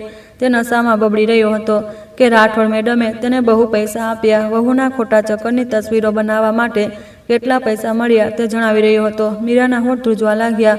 ત્યારે મને ખબર પડી કે આ બધું માજીનું ષડયંત્ર હતું. પંડિતની વાત પર વિશ્વાસ કરીને તેમણે મને ઘરમાંથી કાઢી મૂકી હતી. વિક્રમનું માથું ફાટવા લાગ્યું. મારી માએ આવું કર્યું. અંધવિશ્વાસને કારણે, એક પંડિતની બકવાસને કારણે. તે મને કેમ ન જણાવ્યું? વિક્રમે પૂછ્યું. જણાવતી તો શું તમે વિશ્વાસ કરત? મીરા કડવાશથી હસી. તે સમયે તમારી નજરમાં હું દગો કરનાર હતી. હું કંઈ પણ કહેતી તમે વિશ્વાસ ન કરત. તમે તો બસ માજીની વાત પર વિશ્વાસ કરતા હતા. વિક્રમ પાસે કોઈ જવાબ નહોતો. મીરાની વાત સાચી હતી. તે સમયે તેણે બસ પોતાની માની વાત પર વિશ્વાસ કર્યો હતો. તસવીરો જોઈને તે ગુસ્સામાં અંત થઈ ગયો હતો. મીરાની સફાઈ તેના કાનો સુધી પહોંચી જ નહોતી. હું જ ગુનેગાર છું. વિક્રમે પોતાનું કપાળ ફ્લોર પર પછાડ્યું. ખટ એક ધીમો અવાજ થયો. હું જ ગુનેગાર છું. મારા બાળકને ઓળખી ન શક્યો. મારી પત્નીને નરકમાં ધકેલી દીધી. વિક્રમે ફરીથી કપાળ પછાડ્યું. તેનું કપાળ લાલ થઈ ગયું. લોહી નીકળવા લાગ્યું. બસ કરો. મીરાએ વિક્રમનો ખભો પકડ્યો. બસ કરો, લોહી વહી રહ્યું છે. આ લોહી શું છે? તે 8 વર્ષ જે લોહીના આંસુ રડ્યા તેની સામે આ કંઈ નથી. વિક્રમે માથું ઊંચક્યું. તેના કપાળમાંથી લોહી વહી રહ્યું હતું. આંસુ અને લોહી ભળી ગયા હતા. મીરા, મને માફ કરી દે. 1000 વાર, લાખ વાર માફ કરી દે. હું તારી માફી માંગવાને લાયક પણ નથી. વિક્રમે મીરાનો હાથ પકડ્યો. વૃક્ષ ફાટેલો હાથ, ફોલ્લા પડેલા હાથ, ઈંટો ઊંચકનાર હાથ. પણ બસ એક વિનંતી છે. વિક્રમનો અવાજ ધ્રુજી રહ્યો હતો. અર્જુન, હું તેને બચાવીશ. હું મારું બ્લડ ટેસ્ટ કરાવીશ કે મેચ થાય છે કે નહીં. જો મેચ થઈ ગયું તો હું મારું લોહી આપીને પણ તેને બચાવીશ. મીરાની આંખોમાંથી આંસુ વહેવા લાગ્યા. કેમ? હવે કેમ? મને ખબર છે મોડું થઈ ગયું, બહુ મોડું થઈ ગયું, પણ પ્લીઝ મને બસ આ કરવા દે. એક પિતા હોવાના નાતે મને બસ આ કરવા દે. વિક્રમ કાકલુદી કરી રહ્યો હતો. તેની 50 વર્ષની જિંદગીમાં પહેલીવાર તે કોઈની સામે કાકલુદી કરી રહ્યો હતો. મીરા થોડી વાર સુધી વિક્રમને જોતી રહી. આંસુથી ભરાયેલો ચહેરો, લોહી વહેતું કપાળ, ખરેખર દુઃખી ચહેરો. 8 વર્ષ પહેલા મીરાને કાઢી મૂકનાર તે ઠંડો માણસ નહોતો. માં, અર્જુને મીરાનું પન્નું ખેંચ્યું. તે અંકલ કેમ રડી રહ્યા છે? તેમના માથામાંથી લોહી વહી રહ્યું છે. મીરાએ અર્જુનને જોયો, પછી વિક્રમને જોયો. તેણે એક ઊંડો શ્વાસ લીધો. પહેલાં ઊભા થાવો, કપાળ પર પટ્ટી કરાવી પડશે. મીરાએ હાથ લંબાવ્યો. વિક્રમે તે હાથને જોયો. વૃક્ષ પણ ગરમ હાથ. વિક્રમે તે હાથ પકડીને ઊભો થયો. તેના પગ ધ્રુજી રહ્યા હતા. શુક્રિયા, વિક્રમે ધીમેથી કહ્યું. કઈ વાતનો શુક્રિયા? અર્જુનની સામે લોહી વહાવી રહ્યા છો એટલા માટે, મીરાએ રૂક્ષતાથી કહ્યું. પણ તેના વિક્રમનો હાથ હજી પણ પકડ્યો હતો, છોડ્યો નહોતો. અર્જુન બંનેને વારાફરતી જોઈ રહ્યો હતો. તેણે માથું ફેરવીને પૂછ્યું. માં, આ અંકલ કોણ છે? મીરા જવાબ ન આપી શકી. વિક્રમ ઘૂંટણીએ બેઠો. અર્જુનની આંખોની બરાબર આવ્યો. અર્જુન, વિક્રમનો અવાજ ધ્રુજી રહ્યો હતો. અંકલ, અંકલ જ તારા પપ્પા છે. અર્જુનની આંખો પહોળી થઈ ગઈ. પપ્પા? હા. બહુ મોડું કરીને આવવા બદલ માફ કરી દેજો. વિક્રમની આંખોમાંથી આંસુ વહેવા લાગ્યા. હવે ક્યાંય નહીં જાઉં. પપ્પા અર્જુનને બિલકુલ ઠીક કરી દેશે. અર્જુન થોડીવાર સુધી વિક્રમને જોતો રહ્યો. પછી તેણે પોતાનો નાનો હાથ લંબાવ્યો, વિક્રમના ગાલ પર રાખ્યો. તેના આંસુ લૂછ્યા. પપ્પા, રડશો નહીં. અર્જુન છે ને? વિક્રમે તેના હાથને પકડ્યો. તેને છાતી સરસો ચાંપી લીધો અને પોતાના દીકરાને 8 વર્ષમાં પહેલીવાર પોતાના દીકરાને ગળે લગાવ્યો. માફ કરી દે, માફ કરી દે અર્જુન. વિક્રમના રડવાનો અવાજ ગુંજવા લાગ્યો. મીરા તેમને જોતા જોતા પોતાના આંસુ લૂછી રહી હતી. તેની અંદર ભાવનાઓનું તોફાન ઉડી રહ્યું હતું. નફરત, દુઃખ અને એક નાની રાહત કે આખરે સત્ય સામે આવી ગયું. મીરાએ બારીમાંથી બહાર જોયું. બરફ પડવા લાગી હતી. સફેદ બરફ. 8 વર્ષમાં પહેલીવાર આ બરફ થોડી ગરમ લાગી રહી હતી. સવાર પડી. વિક્રમે રાત હોસ્પિટલમાં જ વિતાવી. તેણે દર્દીઓના સગા સંબંધીઓ માટે બનેલા વેઇટિંગ રૂમમાં આંખો બંધ કરી. તે બરાબર સૂઈ ન શક્યો. આંખો બંધ કરતાં જ મીરાનો ચહેરો સામે આવી જતો હતો. 8 વર્ષ સુધી એકલા લડનારી મીરા, ગર્ભવતી હાલતમાં ઘરમાંથી કાઢી મુકાયેલી મીરા, મજૂરી કરીને ઈંટો ઊંચકનારી મીરા. તે ચહેરો તેના મગજમાંથી નીકળી રહ્યો નહોતો. વિક્રમ સવારે વહેલો ઉઠી ગયો. તેણે વોશરૂમમાં જોઈને મોં ધોયું. અરીસામાં પોતાનો ચહેરો અજાણ્યો લાગી રહ્યો હતો. આંખો સૂજેલી હતી. માથા પર ગઈ રાતનો ઘા હતો. વિક્રમે એક ઊંડો શ્વાસ લીધો. તે રૂમ તરફ ચાલ્યો. દરવાજા પર થોડીવાર રોકાયો. અંદરથી અવાજ આવી રહ્યો હતો, મીરાનો અવાજ. અર્જુન બેટા, દવા ખાવાનો સમય થઈ ગયો છે. માં, આ કડવી દવા નથી ખાવી. નહીં બેટા, આ ખાઈશ તો જલ્દી ઠીક થઈશ ને. ઠીક છે, ઠીક છે. બાળકની જીદ, માનું મનાવવું. એક સામાન્ય સવારનો નજારો, પણ વિક્રમનું દિલ ભરાઈ આવ્યું. 8 વર્ષ સુધી તે આવી સવારથી અજાણ હતો. તેને ખબર નહોતી કે તેના દીકરાને દવા પસંદ નથી. તેણે ક્યારેય તેની જીદ સાંભળી નહોતી. વિક્રમે ધીમેથી દરવાજો ખોલ્યો. મીરાએ માથું ફેરવ્યું. વિક્રમને જોઈને તેનો ચહેરો થોડો સખત થઈ ગયો. આવી ગયા તમે? અવાજ ઠંડો નહોતો, પણ ગરમ પણ નહોતો. એક સપાટ અવાજ. હા, રાતભર ઠીક હતા? વિક્રમે ધીમેથી પૂછ્યું. જી. અર્જુન આરામથી સૂઈ ગયો. મીરાએ અર્જુનના માથા પર હાથ ફેરવ્યો. અર્જુને વિક્રમને જોયો. પપ્પા. એક ખુશ અવાજ. વિક્રમનું દિલ ભરાઈ આવ્યું. પપ્પા. તેણે આ શબ્દ પહેલીવાર સાંભળ્યો હતો. 7 વર્ષમાં પહેલીવાર. અર્જુન બેટા સારાથી સૂઈ ગયો. વિક્રમ બેડ પાસે ગયો. હા, પણ પપ્પા, તમારા માથા પર શું થયું? ઈજા થઈ છે? અર્જુને વિક્રમના કપાળ તરફ ઈશારો કર્યો. ગઈ રાતનો ઘા. અરે, આ તો પપ્પા પડી ગયા હતા. ઠીક છે, વિક્રમે હસીને કહ્યું. અર્જુને માથું હલાવ્યું. પપ્પા પણ પડે છે? મોટા લોકો પણ પડે છે? હા, મોટા લોકો પણ પડે છે. પપ્પાની પણ ભૂલો થાય છે.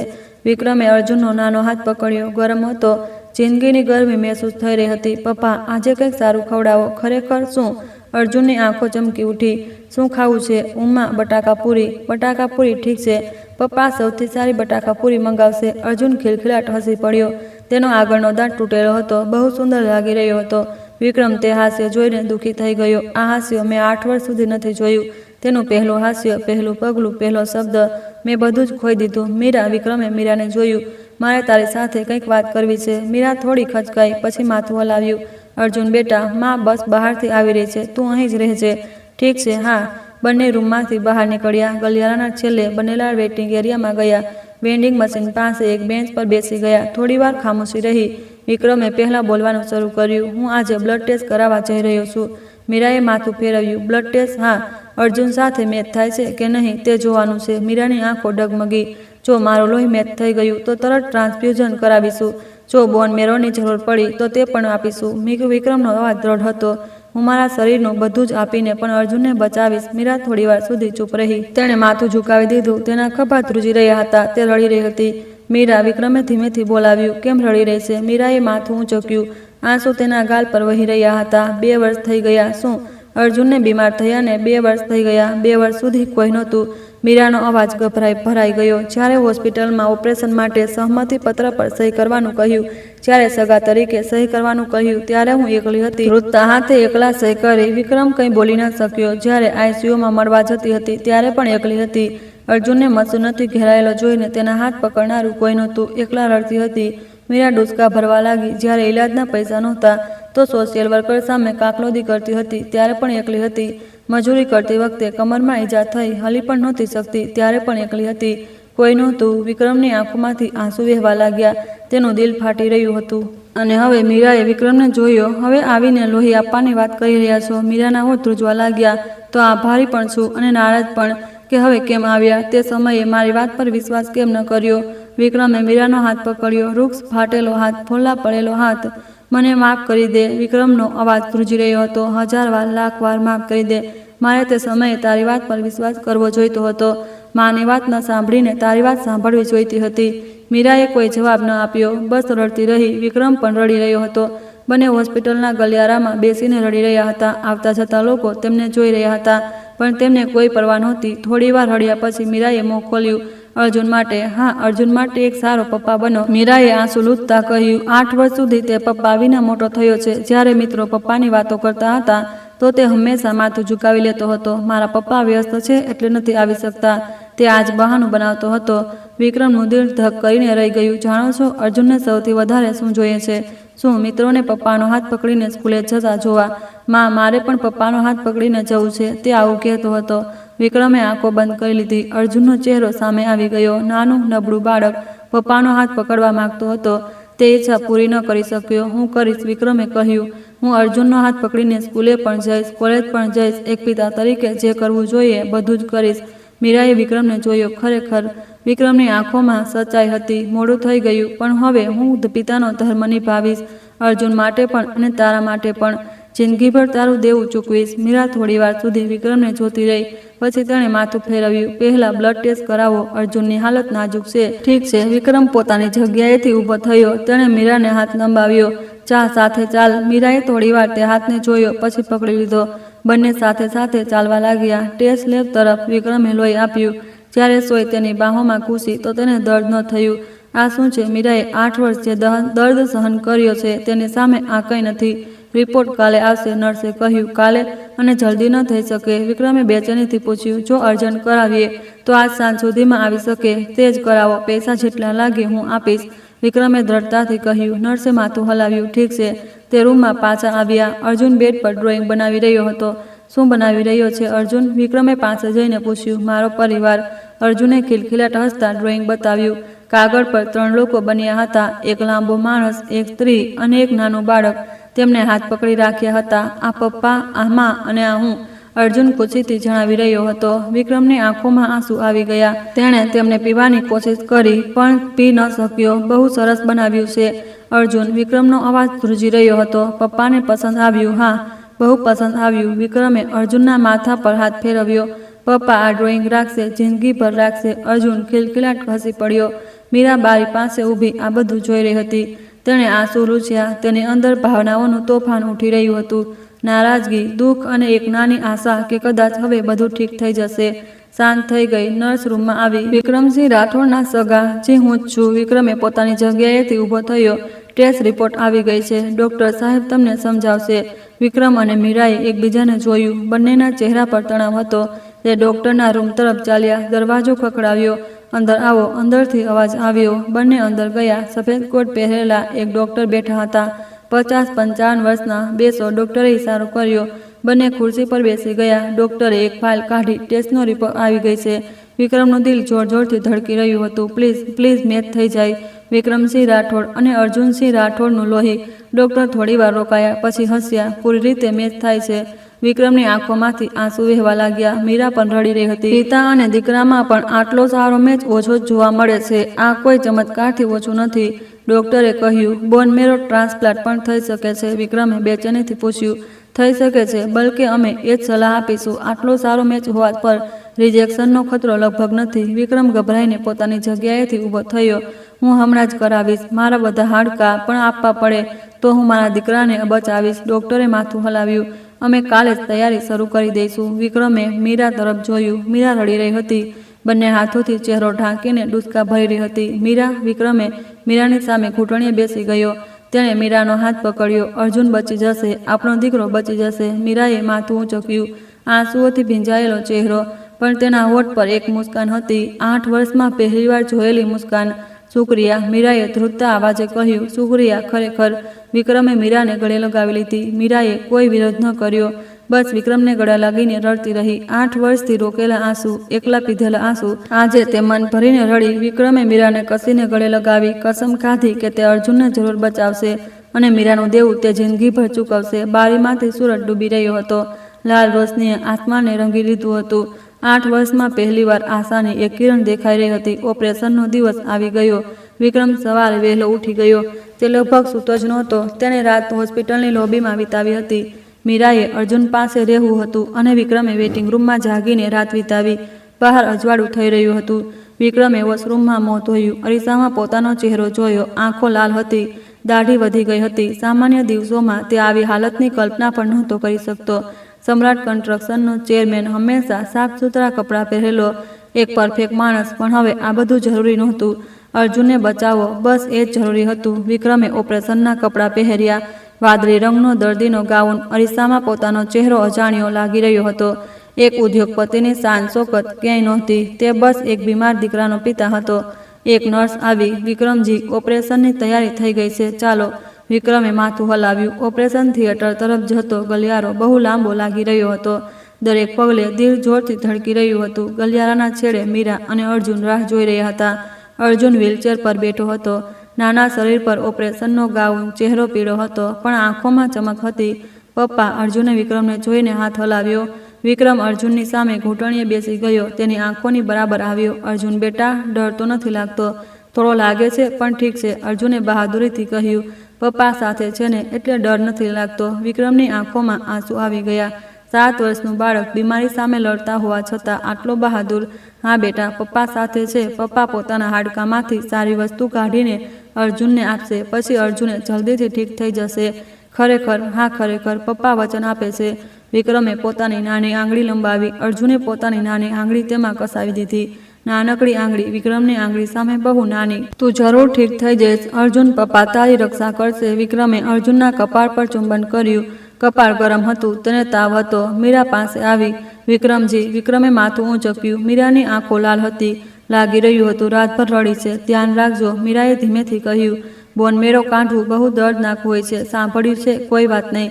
વિક્રમે માથું હલાવ્યું. આ શું છે? અર્જુને 2 વર્ષ જે દર્દ સહન કર્યો છે તેની સામે આ કંઈ નથી. મીરાની આંખોમાંથી આંસુ વહેવા લાગ્યા. તેણે હોઠ દાંતથી કાપી લીધા. શુક્રિયા, ખરેખર બહુ શુક્રિયા. વિક્રમે મીરાનો ખભો પકડ્યો. શુક્રિયા કઈ વાતનું? એક પિતા હોવાના નાતે આ મારો ધર્મ છે. બલકે મોડું કરીને આવવા બદલ મારે માફી માંગવી જોઈએ. નર્સ પાસે આવી. સમય થઈ ગયો છે. ઓપરેશન થિયેટરમાં ચાલવું પડશે. વિક્રમે માથું હલાવ્યું. તેણે અર્જુનની વ્હીલચેરને ધક્કો મારતા ઓપરેશન થિયેટર તરફ વધ્યો. ઓપરેશન થિયેટરના દરવાજે ઊભો રહ્યો. સગા અહીં સુધી, નર્સે મીરાને કહ્યું. મીરાએ અર્જુનનો હાથ કસીને પકડી લીધો. અર્જુન બેટા, માં અહીં જ રાહ જોશે. ઓપરેશન ખતમ થતાં જ આપણે મળીશું, ઠીક છે? હા માં, ચિંતા ન કર. અર્જુને બહાદુરીથી સ્મિત કર્યું, પણ તેના હાથ ધ્રુજી રહ્યા હતા. તે ડરી ગયો હતો. 7 વર્ષનું બાળક ડરશે જ. વિક્રમે અર્જુનનો હાથ પકડ્યો. પપ્પા સાથે જ છે, ચાલ. વ્હીલચેર ઓપરેશનના થિયેટરની અંદર ચાલી ગઈ. મીરા બંધ થતા દરવાજાને જોતી રહી. તેણે હાથ જોડી દીધા. ભગવાનને પ્રાર્થના કરવા લાગી. પ્લીઝ પ્લીઝ, બધું ઠીકથી થઈ જાય. મારા બાળકને બચાવી લો. Operation theatre. વિક્રમ ઓપરેશનના ટેબલ પર સૂતો. એનેસ્થિયાના ડૉક્ટર આવ્યા. એનેસ્થિયાના આપી રહ્યા છીએ. 10થી ગણતરી કરો. 10, 9. વિક્રમની ચેતના ધૂંધળી થવા લાગી. આંખો સામે બધું ધૂંધળું થઈ ગયું. છેલ્લી વાર તેણે અર્જુનનો ચહેરો જોયો હતો. બાજુના ટેબલ પર સૂતેલો દીકરો. નાના ચહેરા પર ઓક્સિજન માસ્ક. અર્જુન, પપ્પા તને જરૂર બચાવશે. આ જ વિચારતા વિચારતા વિક્રમ બેહોશ થઈ ગયો. ઓપરેશન 6 કલાક ચાલ્યું. મીરા ઓપરેશન થિયેટરની સામેથી એક પગલું પણ ન ખસી. તે ખુરશી પર બેસી નહોતી રહી. તે બસ ટહેલી રહી હતી. નખ ચાવી રહી હતી. આંસુ રોકાતા નહોતા. હોસ્પિટલના ગલિયારામાંથી પસાર થતા લોકો તેને જોઈ રહ્યા હતા, પણ તેને કોઈ પરવા નહોતી. મીરા મેડમ, કોઈએ બોલાવ્યું. મીરાએ માથું ફેરવ્યું. ગુપ્તાજી હતા. વિક્રમના સેક્રેટરી. હું આવી ગયો છું. ચેરમેન સાહેબનું ઓપરેશન ઠીક ચાલી રહ્યું છે. હજી ખતમ નથી થયું. મીરાનો અવાજ ભરાઈ ગયો. કંઈક કોફી લાવું? નહીં, શુક્રિયા. મીરાએ ફરીથી ઓપરેશન થિયેટરના દરવાજાને જોયો. લાલ લાઇટ ચાલુ હતી. ઓપરેશન ચાલી રહ્યું છે. ચેરમેન સાહેબે ગુપ્તાજીને ધીમેથી કહ્યું. ગઈ રાતે મને ફોન કર્યો હતો. મીરાએ માથું ફેરવ્યું. શું ફોન કર્યો હતો? જો ઓપરેશનમાં કંઈક થઈ જાય તો પોતાની બધી સંપત્તિ અર્જુન અને તમારા નામે કરવા કહ્યું છે. મીરાની આંખો પોળી થઈ ગઈ. આ શું? ચેરમેન સાહેબે કહ્યું છે કે 8 વર્ષ જે ન કરી શક્યા તે બધું ચૂકવવું છે. જો તેમને કંઈક થઈ પણ જાય તો તમને બંનેને કોઈ તકલીફ ન થાય આવો ઇંતજામ કરી દીધો છે. ગુપ્તાજીનો અવાજ ધ્રુજી રહ્યો હતો. હું ચેરમેન સાહેબ સાથે 20 વર્ષથી છું, પણ તેમને આટલી વિનંતી કરતા મેં પહેલીવાર જોયા. મીરા કંઈ બોલી ન શકી. બસ આંસુ વહેતા રહ્યા. વિક્રમે આવું વિચાર્યું, જો તેને કંઈક થઈ ગયું તો?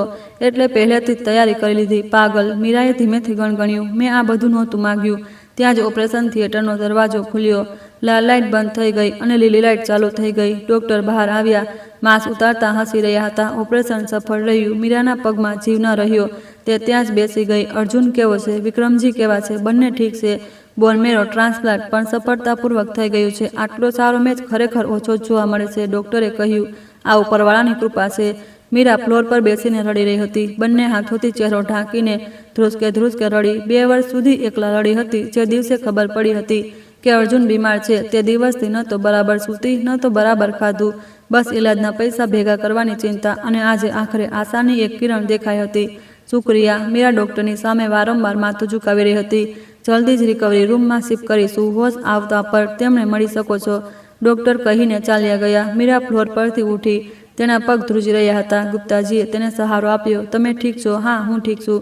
મીરાએ ઓપરેશન થિયેટરને જોયું. થોડીવાર પછી દરવાજો ખુલ્યો અને 2 સ્ટ્રેચર બહાર આવ્યા. એક પર વિક્રમ, એક પર અર્જુન. બંનેની આંખો બંધ હતી. હજી સુધી એનેસ્થિયાનો અસર હતો. મીરા અર્જુનના સ્ટ્રેચર પાસે દોડી. અર્જુન, તેણે અર્જુનનો હાથ પકડ્યો. ઠંડો નહોતો, ગરમ હતો. જિંદગીની ગરમી મહેસૂસ થઈ રહી હતી. શુક્રિયા અર્જુન, હિંમત રાખવા બદલ શુક્રિયા. મીરાએ અર્જુનના કપાળ પર ચુંબન કર્યું. પછી વિક્રમના સ્ટ્રેચર પાસે ગઈ. વિક્રમની પણ આંખો બંધ હતી. ચહેરો પીળો હતો. બોનમેરો કાઢવામાં તકલીફ થઈ હશે વિક્રમજી. મીરાએ વિક્રમનો હાથ પકડ્યો. શુક્રિયા અર્જુનને બચાવવા બદલ. ખરેખર બહુ શુક્રિયા. આંસુ વિક્રમના હાથ પર પડ્યા. ત્યાં જ વિક્રમની પાપડો ધ્રુજી. તેણે ધીમે ધીમે આંખો ખોલી. ધૂંધળી નજર. મીરાનો ચહેરો દેખાયો. મીરા. વિક્રમનો અવાજ ભરાઈ ગયો હતો. ગળું સુકાયેલું હતું. અર્જુન. અર્જુન ઠીક છે? ઓપરેશન સફળ રહ્યું? અર્જુન ઠીક છે. વિક્રમની આંખોમાંથી આંસુ વહેવા લાગ્યા. શુક્ર છે. આટલું કહીને વિક્રમે ફરીથી આંખો બંધ કરી દીધી. તેની તાકાત ખતમ થઈ ગઈ હતી. પણ તેના હોઠ પર એક મુસ્કાન હતી. એક પિતાનો ધર્મ નિભાવનારની મુસ્કાન. મીરાએ વિક્રમનો હાથ કસીને પકડી લીધો. છોડ્યો નહીં. રિકવરી રૂમની બારીમાંથી તડકો આવી રહ્યો હતો. ગરમ રોશની. 8 વર્ષમાં મહેસૂસ થનારી ગરમી. ઓપરેશનના 4 દિવસ પછી અર્જુનની હાલતમાં ઝડપથી સુધારો થઈ રહ્યો હતો. તેના ચહેરા પર રોનક પાછી ફરી હતી. પીળા ચહેરા પર લાલાશ આવી ગઈ હતી. ડોક્ટર પર હેરાન હતા. આટલી જલ્દી સુધારો બહુ ઓછો જોવા મળે છે. આ ખરેખર એક ચમત્કાર છે. મીરા દર રાતે અર્જુન પાસે જ સૂતી હતી. વિક્રમ પણ રિકવરી રૂમમાંથી રૂમમાં શિફ્ટ થઈ ગયો હતો. હજી પણ પૂરી રીતે ઠીક નહોતો, પણ જ્યારે પણ મોકો મળતો અર્જુનના રૂમમાં આવી જતો. પપ્પા. અર્જુન વિક્રમને જોઈને ખિલખિલાટ હસતો. અર્જુન બેટા, આજ કેવું લાગે છે? સારું. ભૂખ લાગી છે? ભૂખ લાગી છે તો શું ખાવું છે? ચિકન. વિક્રમ હસ્યો. ઠીક છે, પપ્પા સૌથી સારું મગાવશે. મીરાએ પાસેથી કહ્યું. ડોક્ટરને પૂછવું પડશે. હજી તળેલું સૂકેલું ખાવાની કદાચ મનાઈ હોય. અચ્છા, તો હું ડોક્ટરને પૂછીને આવું છું. વિક્રમ રૂમમાંથી નીકળ્યો. ગલિયારામાં ચાલતા તેનો ફોન વાગ્યો. ગુપ્તાજી હતા. ચેરમેન સાહેબ, મોટી ગડબડ થઈ ગઈ. ગુપ્તાજીનો અવાજ ગભરાયેલો હતો. શું? તમારા માજી. માજી હોસ્પિટલ આવી રહ્યા છે. વિક્રમનો ચહેરો સખત થઈ ગયો. શું તેમને ખબર પડી ગઈ કે હું હોસ્પિટલમાં છું? તેઓ હમણાં જ આ તરફ આવી રહ્યા છે. વિક્રમે દાંત ભીંસ્યા. માં રાજમાતા. 8 વર્ષ પહેલાંની બધી મુસીબતનું મૂળ એક પંડિતની વાત પર વિશ્વાસ કરીને મીરાને કાઢનાર. રોકો. વિક્રમે ધીમેથી કહ્યું. કોઈ પણ રીતે રોકો. તેમને અહીં ન આવવા દો. તેઓ હોસ્પિટલની લોબીમાં પહોંચી ચૂક્યા છે. મેં રોકવાની કોશિશ કરી, પણ તે ધક્કો મારીને ઉપર આવી ગયા. વિક્રમનો ચહેરો સફેદ પડી ગયો. તેણે મીરાને જણાવવું હતું. વિક્રમ રૂમ તરફ દોડ્યો. તેણે ધડામથી દરવાજો ખોલ્યો. મીરા. મીરા ચોંકી ગઈ. શું વાત છે? માં આવી રહ્યા છે. મીરાનો ચહેરો સખત થઈ ગયો. માજી? રાજમાતાજી. હા, હમણાં ઉપર આવી રહ્યા છે. મીરાના હાથ ધ્રુજવા લાગ્યા. તેણે 8 વર્ષ પહેલાંની વાત યાદ આવી ગઈ. કુળ ભ્રષ્ટા. બીજાનું બાળક પેટમાં લઈને આપણો વંશ બરબાદ કરવા આવી છે. ત્યારે રાજમાતા આ જ ચીસો પાડી હતી. મીરા એ વાત જિંદગીભર ભૂલી નહોતી શકતી. અર્જુન. મીરાએ અર્જુનને જોયો. અર્જુન અજાણ ડ્રોઈંગ બનાવી રહ્યો હતો. માં, શું થયું? અર્જુને માથું ઊંચક્યું. નહીં બેટા, કંઈ નહીં. મીરાએ જબરદસ્તી સ્મિત કર્યું, પણ તેના હોઠ ધ્રુજી રહ્યા હતા. ધક ધક. ગલિયારામાંથી પગલાંનો અવાજ આવ્યો. ઝડપી પગલાં પાસે આવી રહ્યા હતા. રૂમનો દરવાજો ધડામથી ખુલ્યો. રાજમાતા ઊભી હતી. 70-75 વર્ષની મોંઘી સાડી પહેરેલી. હાથમાં કંઈક હતું. સફેદ પોટલી. તમે લોકો? રાજમાતાએ ચીસો પાડી. તમે લોકો અહીં શું કરી રહ્યા છો? વિક્રમ સામે આવીને ઊભો રહ્યો. માં, જાઓ અહીંથી. હટ. રાજમાતાએ વિક્રમને ધક્કો માર્યો. તેમનામાં ધારણા કરતાં વધુ તાકાત હતી. વિક્રમ લથડી ગયો. રાજમાતા મીરા તરફ વધી. તેમની આંખો સળગી રહી હતી. કુળ ભ્રષ્ટા. રાજમાતાએ મીઠાની પોટલી ખોલી. મીરા પર મીઠું ફેંક્યું. ફટ. સફેદ મીઠું મીરાના ચહેરા અને શરીર પર પડ્યું. ક્યાંથી આ નાજાયજ સંતાન લઈને મારા દીકરાને ભટકાવવા આવી છે? રાજમાતા ચીસો પાડી. પંડિતજીએ કહ્યું હતું તારા પેટમાં શેતાન છે. તે શેતાન આપણો વંશ બરબાદ કરશે. મીરા હલી ન શકી. તેનું શરીર થીજી ગયું હતું. 8 વર્ષ પહેલાનો ડર પાછો ફર્યો હતો. ત્યારે પણ આવું જ થયું હતું. રાજમાતા ચીસો પાડી હતી. મીઠું ફેંક્યું હતું. મીરાને શેતાન કહી હતી અને આખરે તેને જન્મ આપીને લઈ જ આવી. રાજમાતાએ અર્જુન તરફ ઇશારો કર્યો. તે શેતાનના બાળકને લઈને મારા દીકરાનું લોહી પીવા આવી છે. માં. વિક્રમ ચીસો પાડ્યો. બસ કરો. ચૂપ કર. રાજમાતાએ વિક્રમને ઘૂર્યો. તું પણ આના મોયે ચડી ગયો છે. તું પાગલ થઈ ગયો છે. મેં 8 વર્ષ પહેલાં આને કાઢી હતી, પણ નરમાઈથી કાઢી એટલે આ થયું. રાજમાતાએ ફરી મીઠું ફેંક્યું. એ શેતાનના બાળક જતો રહે અમારા વંશમાંથી. અર્જુન ડરી ગયો. તેણે પોતાનું નાનું શરીર સંકોરી લીધું. ધાબળામાં ઘૂસી ગયો. અર્જુન રડવા લાગ્યો. માં, ડર લાગે છે. મીરાને હોશ આવ્યો. દીકરાના રડવાના અવાજથી તેને હોશ આવ્યો. તેણે અર્જુનને છાતી સરસો ચાંપી દીધો. ડરીશ નહીં અર્જુન. માં અહીં જ છે. ડરીશ નહીં. તે દાદી કેમ ચીસો પાડી રહી છે? મને ડર લાગે છે. અર્જુન ડૂસકા ભરવા લાગ્યો. મીરાની આંખોમાં આંખ સળગી ઉઠી. તે 8 વર્ષ પહેલાંની મીરા નહોતી. ત્યારે તે લાચારીથી બધું સહન કરતી રહી હતી, પણ હવે તેને પોતાના બાળકને બચાવવાનો હતો. મીરા ગભરાઈને ઊભી થઈ. રાજમાતાની સામે ઊભી થઈ ગઈ. બસ કરો. મીરાનો અવાજ ધીમો હતો પણ દ્રઢ હતો. અરે, આ છોકરી મારી સાથે જબાન લડાવી રહી છે. રાજમાતાએ હેરાનીથી કહ્યું. 8 વર્ષ પહેલાં તમે શું કર્યું હતું? મને બધું ખબર છે. મીરાએ કહ્યું. પંડિત પાસે જઈને ખોટી ભવિષ્યવાણી સાંભળી અને ખોટા ચક્કર બનાવ્યો. બનાવટી તસવીરો બનાવીને મને ઘરમાંથી કાઢી. રાજમાતાનો ચહેરો સખત થઈ ગયો. આ શું બકવાસ છે? મને બધું ખબર છે. જાસૂસી એજન્સીના માણસે બધું જણાવી દીધું કે તમે પૈસા આપીને તસવીરો બનાવટી બનાવી હતી. રાજમાતાની આંખો ડગમગી. મેં તને દગો નહોતો આપ્યો. અર્જુન વિક્રમનો જ દીકરો છે. તમે માનો કે ન માનો, આ જ સત્ય છે. મીરાનો અવાજ ધ્રુજી રહ્યો હતો, પણ તેની નજર નહોતી નમતી. તો પ્લીઝ બસ કરો. અર્જુનની સામે મીઠું ન ફેંકો. તને શેતાન ન કહો. અર્જુનનું હમણાં જ ઓપરેશન થયું છે. તે તમારો પૌત્ર છે. રાજમાતાનો ચહેરો લાલ થઈ ગયો. પૌત્ર? તે શેતાનનું બાળક મારો પૌત્ર છે. માં! વિક્રમે રાજમાતાના કાંડા પકડી લીધી, એટલી જોરથી કે જાણે તોડી નાખશે. રાજમાતાની ચીસો પાડી. વિક્રમ, આ શું કરી રહ્યો છે? મને દર્દ થઈ રહ્યું છે. તમે મીરાને જે દર્દ આપ્યું છે તેની સામે આ કંઈ નથી. વિક્રમનો અવાજ ઠંડો હતો. 8 વર્ષ સુધી મીરાએ કેટલી તકલીફ સહન કરી છે ખબર છે તમને? રાજમાતા જવાબ ન આપી શકી. ગર્ભવતી હાલતમાં ઘરમાંથી કાઢી મૂકવામાં આવી. એકલા બાળકને જન્મ આપ્યો. ભૂખી તરસ્યા કામ કર્યું. બાળક બીમાર પડ્યો તો મજૂરી સુધી કરી. વિક્રમની આંખોમાંથી આંસુ વહેવા લાગ્યા. આ બધું તમારા કારણે થયું છે, કારણ કે તમે તે પાગલ પંડિતની વાત પર વિશ્વાસ કરીને મીરાને કાઢી મૂકી હતી.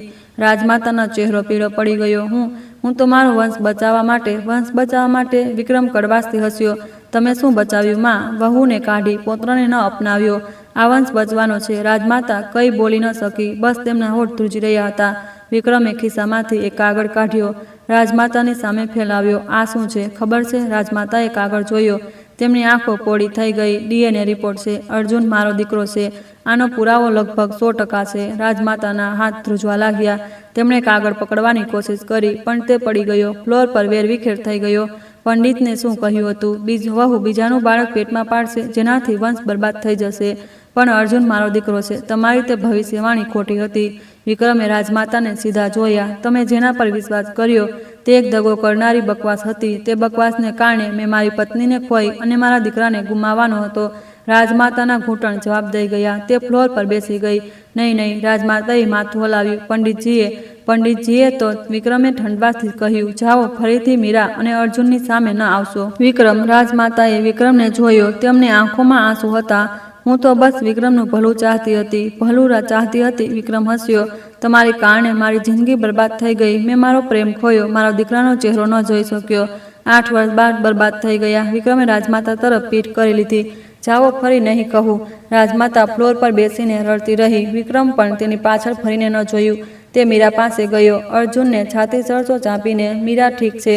વિક્રમે ધીમેથી પૂછ્યું. મીરાએ માથું હલાવ્યું. જી ઠીક છું, પણ તેના હાથ ધ્રુજી રહ્યા હતા. વિક્રમે મીરા અને અર્જુનને એકસાથે ગળે લગાવી લીધા.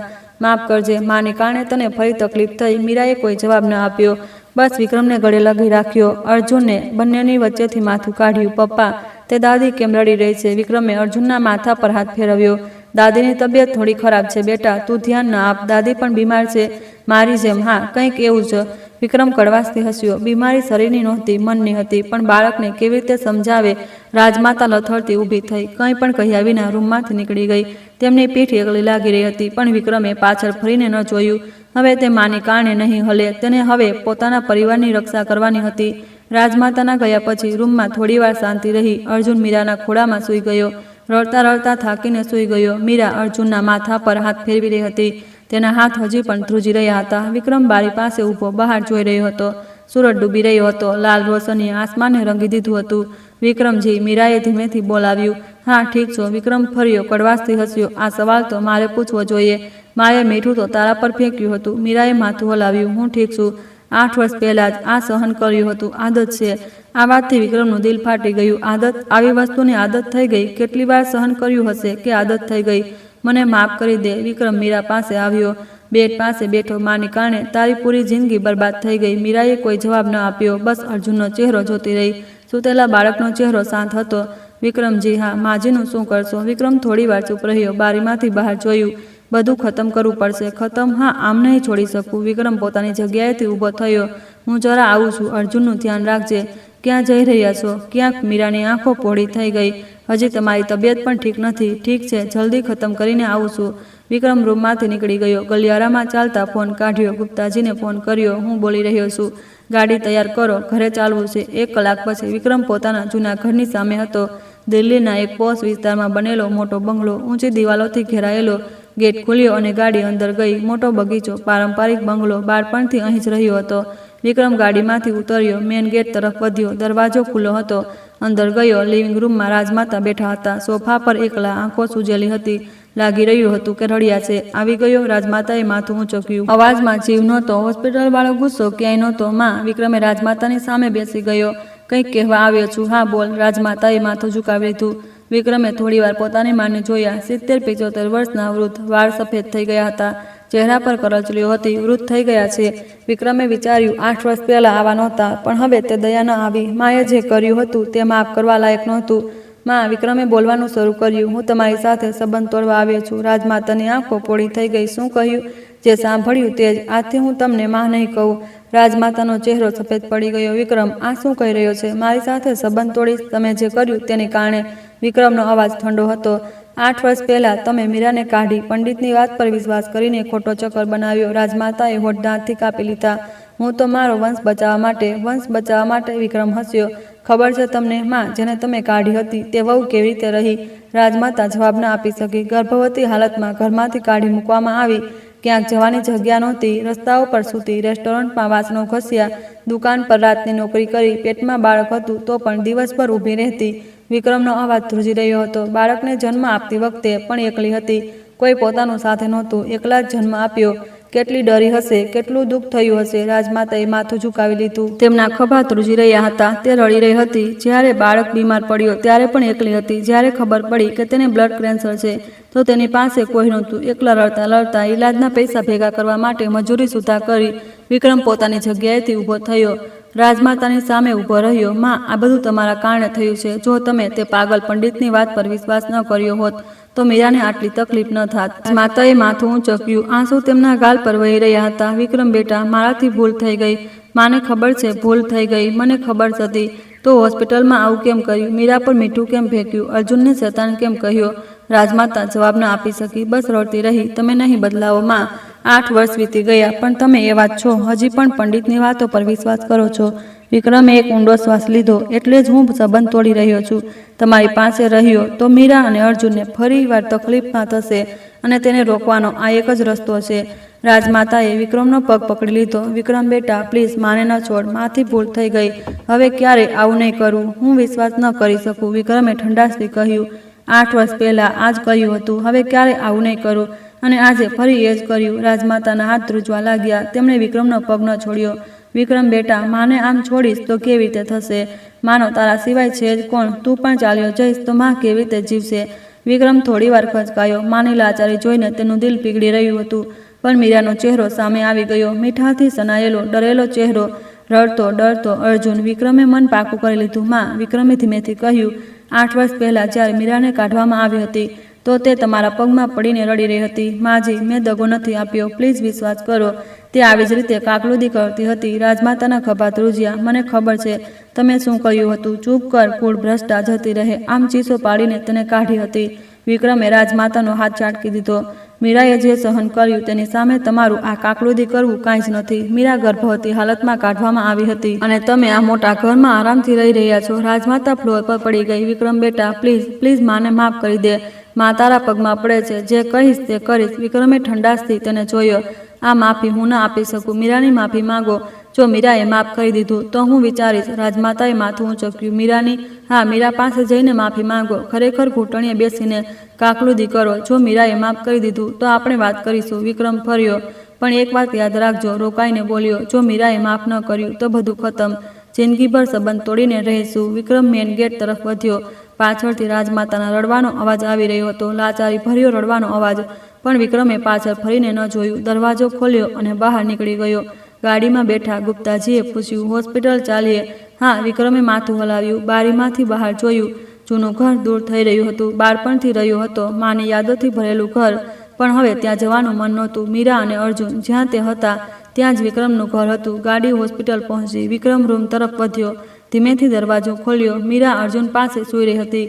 તેનો હાથ અર્જુનના હાથમાં હતો. વિક્રમ ધીમે ધીમે પાસે આવ્યો. મીરાનો ચહેરો જોયો. થાકેલી લાગી રહી હતી. આંખો નીચે કુંડાળા હતા. 8 વર્ષ કેટલી તકલીફ સહન કરી હશે. વિક્રમનું દિલ ભરાઈ આવ્યું. તેણે ધીમેથી મીરાના ખભા પર એક ધાબળો નાખ્યો. મીરાએ આંખો ખોલી. ઓહ વિક્રમજી, માફ કરજો. જગાડી દીધા? નહીં, કોઈ વાત નહીં. મીરા ઊભી થઈ, આંખો ચોળી. ક્યાં ગયા હતા? હા, માં કેવા છે? વિક્રમ થોડી વાર ચૂપ રહ્યો, પછી મીરાનો હાથ પકડ્યો. મીરાજી, મેં મા સાથે સંબંધ તોડવાની વાત કરી છે. મીરાની આંખો પોળી થઈ ગઈ. સંબંધ તોડવાની? આ શું? જો મા ન બદલાય તો હું તેમને સાથે ફરી નહીં મળું. વિક્રમે મીરાનો હાથ કસીને પકડી લીધો. તમે અને અર્જુન વધુ જરૂરી છો. માની કારણે તમને બંનેને ફરી તકલીફ નહીં થવા દઉં. મીરાની આંખોમાંથી આંસુ વહેવા લાગ્યા. વિક્રમજી, તો પણ તે માં છે. મને ખબર છે માં છે, મને ખબર છે. પણ માં હોવાથી બધું માફ નથી થઈ જતું. 8 વર્ષ મેં જે સહન કર્યું તેને વિચારીને વિક્રમનો અવાજ ભરાઈ ગયો. હું માફ નથી કરી શકતો. મીરા કંઈ કહી ન શકી, બસ રડતી રહી. વિક્રમે મીરાને ગળે લગાવી લીધી. હવે આવું નહીં થાય, ફરીથી આવું કંઈ નહીં થવા દઉં. હું તારી રક્ષા કરીશ. મીરા વિક્રમને ગળે લગાવીને રડી. 8 વર્ષથી ન મળેલો સહારો, 8 વર્ષથી ન સાંભળેલા શબ્દો આખરે તે સાંભળી શકી. રૂમની બારીમાંથી ચાંદની આવી રહી હતી. અર્જુન શાંતિથી સૂઈ રહ્યો હતો. ત્રણેયની રાત આવી જ રીતે વીતી ગઈ. 3 મહિના વીતી ગયા. મોસમ બદલાઈ ગઈ. ઠંડી શિયાળો ગયો, ગરમ વસંત આવી. હોસ્પિટલની બારીમાંથી ચેરીના ફૂલો દેખાઈ રહ્યા હતા. ગુલાબી પાંખડીઓ હવામાં ઉડી રહી હતી. તડકો ગરમ હતો. અર્જુનનો રૂમ રોશન હતો. બારીમાંથી વસંતનો તડકો આવી રહ્યો હતો.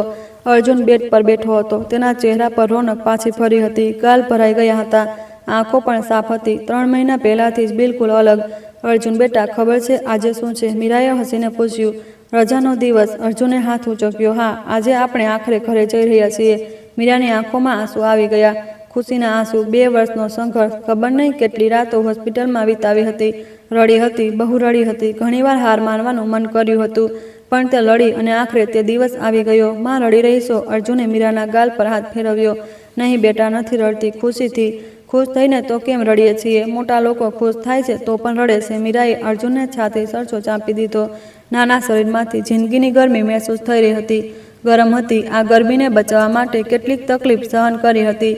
મીરાને આ બધું સપના જેવું લાગી રહ્યું હતું. રૂમનો દરવાજો ખુલ્યો. વિક્રમ અંદર આવ્યો. હાથમાં એક મોટો ફૂલોનો ગુલદસ્તો હતો. પપ્પા? અર્જુન ખિલખિલાટ હસી પડ્યો. અર્જુન બેટા, રજા મુબારક હો. વિક્રમે ગુલદસ્તો અર્જુનને આપ્યો. વાહ, ફૂલો! અર્જુને ફૂલોને સૂંઘ્યા. સારી ખુશ્બુ છે. વિક્રમે અર્જુનના માથા પર હાથ ફેરવ્યો.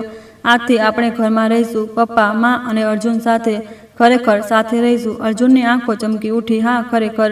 વિક્રમે મીરાને જોયું. મીરાએ પણ વિક્રમને જોયો. આંખો મળી. કહ્યા વિના બધું સમજી ગયા. એકબીજાનું દિલ. 3 મહિનામાં બહુ કંઈ થયું હતું. વિક્રમે ઓફિસનું કામ ઓછું કરી દીધું હતું. રોજ હોસ્પિટલ આવતો હતો. અર્જુન સાથે જમતો, પુસ્તકો વાંચતો, ટહેલતો હતો. એક પિતા તરીકે જે નહોતું કરી શક્યું તે બધું કરી રહ્યો હતો. મીરા સાથે પણ બહુ વાતો કરી હતી. 8 વર્ષની કહાની, એકબીજાથી અજાણ સમય, દર્દ, યાદો બધું જ કહી દીધું હતું. રડ્યા પણ હતા, હસ્યા પણ હતા. ધીમે ધીમે દિલના અંતર ઓછા થઈ રહ્યા હતા. મીરા સામાન પેક થઈ ગયો. વિક્રમે પૂછ્યું. જી, લગભગ થઈ ગયો. મીરાએ એક બેગ ઊંચક્યો. અર્જુનના કપડાં, રમકડા, હોસ્પિટલનો સામાન. 3 મહિનાનો ઘણો સામાન હતો. હું ઊંચકું છું. વિક્રમે બેગ લીધો. કોઈ વાત નહીં, ભારે નથી. ભારે વસ્તુઓ ન ઊંચક. હવે આ બધું હું કરીશ. વિક્રમનો અવાજ દ્રઢ હતો. મીરાએ વધુ મના ન કરી. હળવેથી હસી. શુક્રિયા? કઈ વાતનું શુક્રિયા? આ તો મારો ધર્મ છે. ત્રણેય રૂમમાંથી નીકળ્યા. ગલિયારામાં ચાલ્યા. નર્સોએ હાથ હલાવ્યો. અર્જુન બેટા, ઠીક થઈ ગયા, સારું થયું. ફરી આવજો. અર્જુને હાથ હલાવ્યો. બાય, શુક્રિયા. લિફ્ટથી નીચે આવ્યા. લોબીમાંથી પસાર થઈને હોસ્પિટલની બહાર આવ્યા. ગરમ વસંતની હવા ચાલી રહી હતી. મીરાએ આંખો બંધ કરી લીધી. હવાને મહેસૂસ કરી. ગરમ હતી. 8 વર્ષમાં મહેસૂસ થનારી ગરમી. હોસ્પિટલની સામે ગાડી ઊભી હતી. કાળા રંગની લક્ઝરી ગાડી. પણ ડ્રાઈવર સીટ પર ડ્રાઈવર નહોતો. વિક્રમ પોતે બેઠો હતો. બેસો. વિક્રમે પાછળનો દરવાજો ખોલ્યો. મીરા અને અર્જુન પાછળ બેઠા. વિક્રમ ડ્રાઈવર સીટ પર બેઠો. તૈયાર છો? હા, અર્જુને ખુશીથી જવાબ આપ્યો. ગાડી ચાલી નીકળી. હોસ્પિટલ દૂર થતી જઈ રહી હતી. મીરા બારીમાંથી બહાર જોઈ રહી હતી. રસ્તા પર ચેરીના ફૂલો ખીલેલા હતા. ગુલાબી પાંખડીઓ હવામાં ઉડી રહી હતી. બહુ સુંદર. દુનિયા આટલી સુંદર છે તેમને ખબર જ નહોતી. માં, તે જો ફૂલો. અર્જુન બારીમાંથી બહાર ઇશારો કર્યો. હા, બહુ પ્યારા છે. મારે ત્યાં જવું છે ફૂલો જોવા. ઠીક છે, પછી જઈશું. પપ્પા, માં અને અર્જુન સાથે. અર્જુન ખિલખિલાટ હસી પડ્યો. વિક્રમે રિયર વ્યૂ મિરરથી બંનેને જોયા. તેના હોઠ પર મુસ્કાન આવી ગઈ. આ નજારો 8 વર્ષ સુધી નથી જોયો. પત્ની અને દીકરાને એક સાથે હસતા. એક સામાન્ય પરિવારની સામાન્ય ખુશી. વિક્રમને હવે ખબર પડી કે આ કેટલું કિંમતી છે. ગાડી એક જગ્યાએ રોકાઈ. મીરાએ બારીમાંથી બહાર જોયું. તેની આંખો પહોળી થઈ ગઈ. એક મોટી ઇમારત દેખાઈ રહી હતી. એક લક્ઝરી એપાર્ટમેન્ટ. દિલ્હીના સૌથી મોંઘા વિસ્તારમાં. આપણું ઘર છે, વિક્રમે કહ્યું. નવું લીધું છે આપણા નવા પરિવાર માટે. મીરાની આંખોમાં આંસુ આવી ગયા. વિક્રમજી, આની શું જરૂરત નહીં. ચાહત છે. વિક્રમ ગાડીમાંથી ઉતર્યો. પાછળનો દરવાજો ખોલ્યો. 8 વર્ષ તે બહુ તકલીફ સહન કરી. હવેથી આરામથી રહેજે. હું બધું કરીશ. મીરા ગાડીમાંથી ઉતરી. ઇમારતને જોઈ ઊંચી હતી. 8 વર્ષ પહેલાં કાઢી મુકાયાનો દિવસ યાદ આવી ગયો. ત્યારે કંઈ નહોતું, ક્યાંક જવાની જગ્યા નહોતી, કોઈ સહારો નહોતો. પણ હવે, માં, આ આપણું ઘર છે? અર્જુને પૂછ્યું. હા, આપણું ઘર છે. મીરાનો અવાજ ધ્રુજી રહ્યો હતો. ત્રણેય ઇમારતની અંદર ગયા. લિફ્ટથી સૌથી ઉપરના માળ પર ગયા. દરવાજો ખુલ્યો. એક મોટો લિવિંગ રૂમ. મોટી બારીમાંથી દિલ્હી શહેરનો નજારો દેખાતો હતો. વાહ! અર્જુન ચીસ પાડ્યો. કેટલું મોટું છે! અર્જુન દોડવા લાગ્યો. દરેક રૂમ જોવા લાગ્યો. આ રૂમ મારો છે. હા, અર્જુનનો રૂમ છે, વિક્રમે હસીને કહ્યું. અર્જુન રૂમમાં રમકડા ભરેલા હતા. રોબોટ, બ્લોક્સ, ગાડીઓ, બાળકને પસંદ આવતી દરેક વસ્તુ.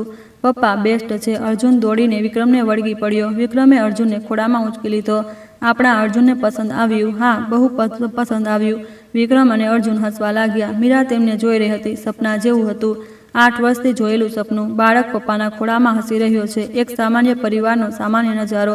મીરાની આંખોમાંથી આંસુ વહેવા લાગ્યા. કેમ રડી રહી છે? વિક્રમ પાસે આવ્યો. અર્જુનને નીચે ઉતારીને મીરાની સામે ઊભો હતો. ખુશીથી મીરાએ આંસુ લૂછ્યા. બહુ ખુશ છું એટલે રડવું આવે છે. વિક્રમે મીરાનો હાથ પકડ્યો. વૃક્ષ ફાટેલો હાથ, ઈંટો ઊંચકનારો હાથ, મજૂરી કરનારો હાથ. વિક્રમે તે હાથને બંને હાથોથી પકડી લીધો. મીરાજી, આ હાથે કેટલી તકલીફ સહન કરી છે. 8 વર્ષ કેટલા મુશ્કેલ હતા. વિક્રમની આંખોમાં પણ આંસુ આવી ગયા. હવે આ હાથને તકલીફ નહીં થાય. હું બધું કરીશ. હાથ જિંદગીભર આરામ આપીશ. મીરા કંઈ ન કહી શકી, બસ રડતી રહી. વિક્રમે ખિસ્સામાંથી કંઈક કાઢ્યું. એક નાનો ડબ્બો ખોલ્યો. અંદર એક વીંટી હતી. હીરાની વીંટી તડકામાં ચમકી રહી હતી. મીરા, વિક્રમ ઘૂંટણીએ બેસી ગયો. મારી સાથે ફરીથી શરૂ કર. મીરાની આંખો પોળી થઈ ગઈ. 8 વર્ષ પહેલાંની મેં હીરાની બહુ મોટી ભૂલ કરી. તારી વાત પર વિશ્વાસ ન કર્યો. તને કાઢી મૂકી. જિંદગીભર માફી માગું તો પણ ઓછું છે. વિક્રમનો અવાજ ધ્રુજી રહ્યો હતો. પણ બસ એક વધુ મોકો આપ. આ વખતે ક્યારે આવું નહીં કરું. મરતા દમ સુધી તારી અને અર્જુનની રક્ષા કરીશ. મીરા થોડીવાર સુધી ચૂપ રહી. આંસુ રોકાતા નહોતા. અર્જુન પાસે આવ્યો. મીરાનો હાથ પકડ્યો. માં, પપ્પા સાથે રહો ને. મને પપ્પા સારા લાગે છે. મીરાએ અર્જુનને જોયો. માસૂમ આંખો, પપ્પાની ચાહનારી આંખો. મીરાએ વિક્રમને જોયો. સાચી આંખો, વિનંતી કરતી આંખો. 8 વર્ષ પહેલાંથી બિલકુલ અલગ. મીરાએ ધીમે ધીમે માથું હલાવ્યું. જી, ધ્રુજતા અવાજે ફરીથી શરૂ કરીએ છીએ. વિક્રમની આંખોમાંથી આંસુ વહેવા લાગ્યા. તેણે મીરાની આંગળીમાં વીંટી પહેરાવી દીધી. બિલકુલ ફિટ, જાણે શરૂઆતથી જ ત્યાં હતી. વિક્રમે મીરાને ગળે લગાવી લીધી. મીરાએ પણ વિક્રમને ગળે લગાવ્યો. અર્જુન બંનેની વચ્ચે આવી ગયો. મને પણ ગળે લગાવો. ત્રણેય એકબીજાને વળગી પડ્યા. હાસ્ય અને રડવાનો અવાજ ભળી ગયો. બારીમાંથી વસંતનો તડકો આવી રહ્યો હતો. ગરમ રોશની ત્રણેયને ઢાંકી રહી હતી. ત્યાં જ દરવાજાની ઘંટડી વાગી. ડિંગ ડોંગ. વિક્રમે માથું ફેરવ્યું. કોણ છે?